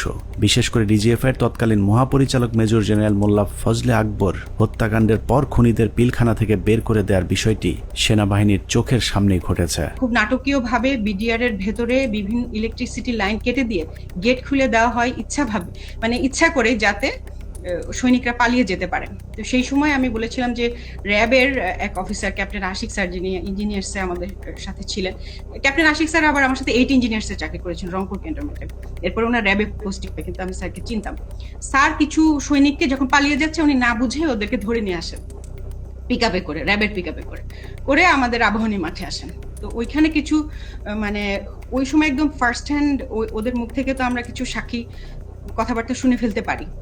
এই ভয়ে আমি ধারণা করি যে ওখানে আমার মনে আছে যে এরকম অনেক অফিসাররা, অনেক সৈনিকরা আমরা দাঁড়িয়ে আছি, ওর মধ্যে স্যার আসলেন পিকআপে করে তাদেরকে নিয়ে। তখন ওই অন্ধকারের ভেতরে এদিকে তো আমরা খুব অস্থির, প্রচন্ড সবাই ইমোশনাল, কি হচ্ছে ভিতরে এগুলো নিয়ে যখন আমরা চিন্তা করছি বা কথা বলছি, সেই সময় দুজন সিনিয়র অফিসার ওনারা দুইটা ক্যাম্প স্টুল নিয়ে এক জায়গায় বসায় এবং ওনাদেরকে দেখে খুবই শান্তই মনে হচ্ছে, খুব একটা যে ওনারা চিন্তিত বা পাইচারি করছেন এরকম না। তা আমি আবার আমার পরিচিত আরেক সিনিয়র স্যারকে বললাম যে স্যার এই স্যার দুজন কারা, যে একটু দূরে বসে আছে, বোঝা যায় যে অনেক সিনিয়র, আমাদের সিনিয়র লেভেলের কেউ হবেন, মেজর জেনারেল বা তার উপরে। উনি বললেন যে ওই যে ডান পাশে যাকে দেখতেছো উনি হচ্ছে ডিজিএফআই, আর ওই পাশে যে দেখতেছো বাম পাশে উনি ডিজিএনএসআই। এবং ডিজিএফআই যাকে বলেন উনি তখন উঠে এসে ইয়েকে বকাঝকা করেন ক্যাপ্টেন আশিক স্যারকে, যে তুমি কার পারমিশনে এদেরকে ধরে নিয়ে আসছো। পিলখানার বাইরে থেকে নির্বিঘ্ন হত্যাকাণ্ড চালাতে সহায়তা করেছেন ডিজিএফআই এর মামুন খালেদ, ব্রিগেডিয়ার জেনারেল ইমরুল কায়েস এবং কর্নেল সালেহ, সকলেই মাঠে থেকে পিলখানা হত্যাকাণ্ডের পরিকল্পনা বাস্তবায়ন করেছেন। ভেতরে লুকিয়ে থাকা বিভিন্ন কর্মকর্তাদের ফোন লোকেশন খুনিদেরকে দেওয়ার দায়িত্ব তারাই পালন করেছিলেন। 25 তারিখ রাতে 12টার দিকে হবে, আমি তখন মাঠে বসা, আমি ব্রিগেডিয়ার জেনারেল হাকিম, ইমরুল কায়েস ডাইরেক্টর সিটিআইবি, উনি তখন ওই মাঠে আসছিলেন। তো উনি মাঠে এসে বলল যে তোমাদের জানার মতো যদি কেউ থাকে, যে ভিতরে থাকে, তোমাদের কাছে কোনো ফোন আসে, তাহলে সেটা আমাদেরকে জানাও, কারা কারা কিভাবে কি আসে, তো সেটা আমরা জানিয়ে দিব। 44 রাইফেলস ব্যাটালিয়নের অধিনায়ক লেফটেন্যান্ট কর্নেল শামস পিলখানার ভেতরে থেকে মূল নেতৃত্ব দিয়েছেন। মূলত 44 নম্বর ব্যাটালিয়ন পুরো বিদ্রোহের নেতৃত্ব দিয়েছিল, যে কারণে পিলখানা হত্যাকাণ্ডে 44 রাইফেলস ব্যাটালিয়নের কোনো সেনা কর্মকর্তা ওই দিন মারা যায়নি। নিরীহ সিপাহীদেরকে মিথ্যা স্বপ্ন দেখিয়ে বিদ্রোহে অংশ নিতে উদ্বুদ্ধ করা লেফটেন্যান্ট জেনারেল শামস পিলখানা থেকে বাইরে এসেই শেখ হাসিনাকে ধন্যবাদ জানিয়েছিলেন, অথচ ভেতরে তখন 57 সেনা কর্মকর্তার বিকৃত লাশ পড়েছিল। পিলখানা হত্যাকাণ্ডের পুরস্কার হিসেবে লেফটেন্যান্ট কর্নেল শামসকে পরবর্তীতে সেনাবাহিনীর গুরুত্বপূর্ণ পদে পদায়ন করা হয়েছিল, যা অত্যন্ত রহস্যজনক। যে মাননীয় প্রধানমন্ত্রীর অ্যাড্রেসটা আসলে সেখানে এদের অস্ত্র জমা দেওয়ার ক্ষেত্রে একটা টনিক হিসাবে কাজ করেছে। আমি মাননীয় প্রধানমন্ত্রীকে আসলে ধন্যবাদ জানাবো। আমাদের হাতে আসা তথ্য বলছে 2009 সালের 25শে ফেব্রুয়ারি পিলখানার দরবার শুরুর ঘণ্টা তিনেক আগে সকাল 6টায় হঠাৎ করে বিডিআরের কেন্দ্রীয় কোতের দায়িত্ব পরিবর্তন করে মেজর রিয়াজকে দেওয়া হয়েছিল, যার বিরুদ্ধে পিলখানা হত্যাকাণ্ডে সম্পৃক্ত থাকার সুনির্দিষ্ট প্রমাণ পেয়েছিল তৎকালীন তদন্তকারী সেনা কর্মকর্তারা। তাকে দ্রুত গ্রেফতার করলে গুরুত্বপূর্ণ তথ্য পাওয়া যাবে। পিলখানা হত্যাকাণ্ডের 2 দিন পর ব্রিগেডিয়ার জেনারেল মইনুল ইসলামকে মেজর জেনারেল পদোন্নতি দিয়ে বিডিআরের ডিজি বানানো হয়েছিল। ডিজি হয়েই হত্যাকাণ্ডের সব আলামত নষ্টের পুরো দায়িত্ব পালন করেছিল মেজর জেনারেল মইনুল ইসলাম। পিলখানা হত্যাকাণ্ড বাস্তবায়ন, তদন্তে বাধা, জিজ্ঞাসাবাদের নামে সৈনিক এবং সেনাবাহিনীর কর্মকর্তাদের নির্যাতনের দায়িত্ব পালন করেছে এমন আরও কয়েকজনের তালিকা আমাদের হাতে এসেছে। এদের মধ্যে র্যাব 2 এর তৎকালীন CO lieutenant colonel Salauddin Bir Protik, brigadier general Moazzem, brigadier Saidur Rahman, brigadier Mukim, colonel Imran Ibne Rouf, lieutenant colonel Sharafat, যারা 57 সেনা কর্মকর্তা হত্যার আসল রহস্য ধামাচাপা দিতে সেনাবাহিনীর 96 জন এবং বিডিআরের অসংখ্য পরিবারের উপর চরম জুলুম নির্যাতন চালিয়েছেন। 16 বছরে বিডিআরের এরকম অনেক পরিবার আছে যারা পেট বাঁচাতে রাস্তায় ভিক্ষা করতে নেমেছে। আমাদের অনুসন্ধানে কোনো অপরাধীকে বাঁচাতে চাইনি কিংবা নির্দোষীকে ফাঁসাতেও চাইনি। আমরা আসলেই একটা সুষ্ঠু তদন্ত সাপেক্ষে বিচার চাই, যেই বিচারে শুধুই বিডিআর নয়, সব খুনিদের বিচার হবে। নিরীহ বিডিআরদেরকে দ্রুত মুক্তি দেওয়া হবে এবং যারা নিরপরাধ ছিল তাদেরকে আবারও চাকরি সহ সকল সুযোগ সুবিধা ফেরত দিতে হবে। আল্লাহ হাফেজ।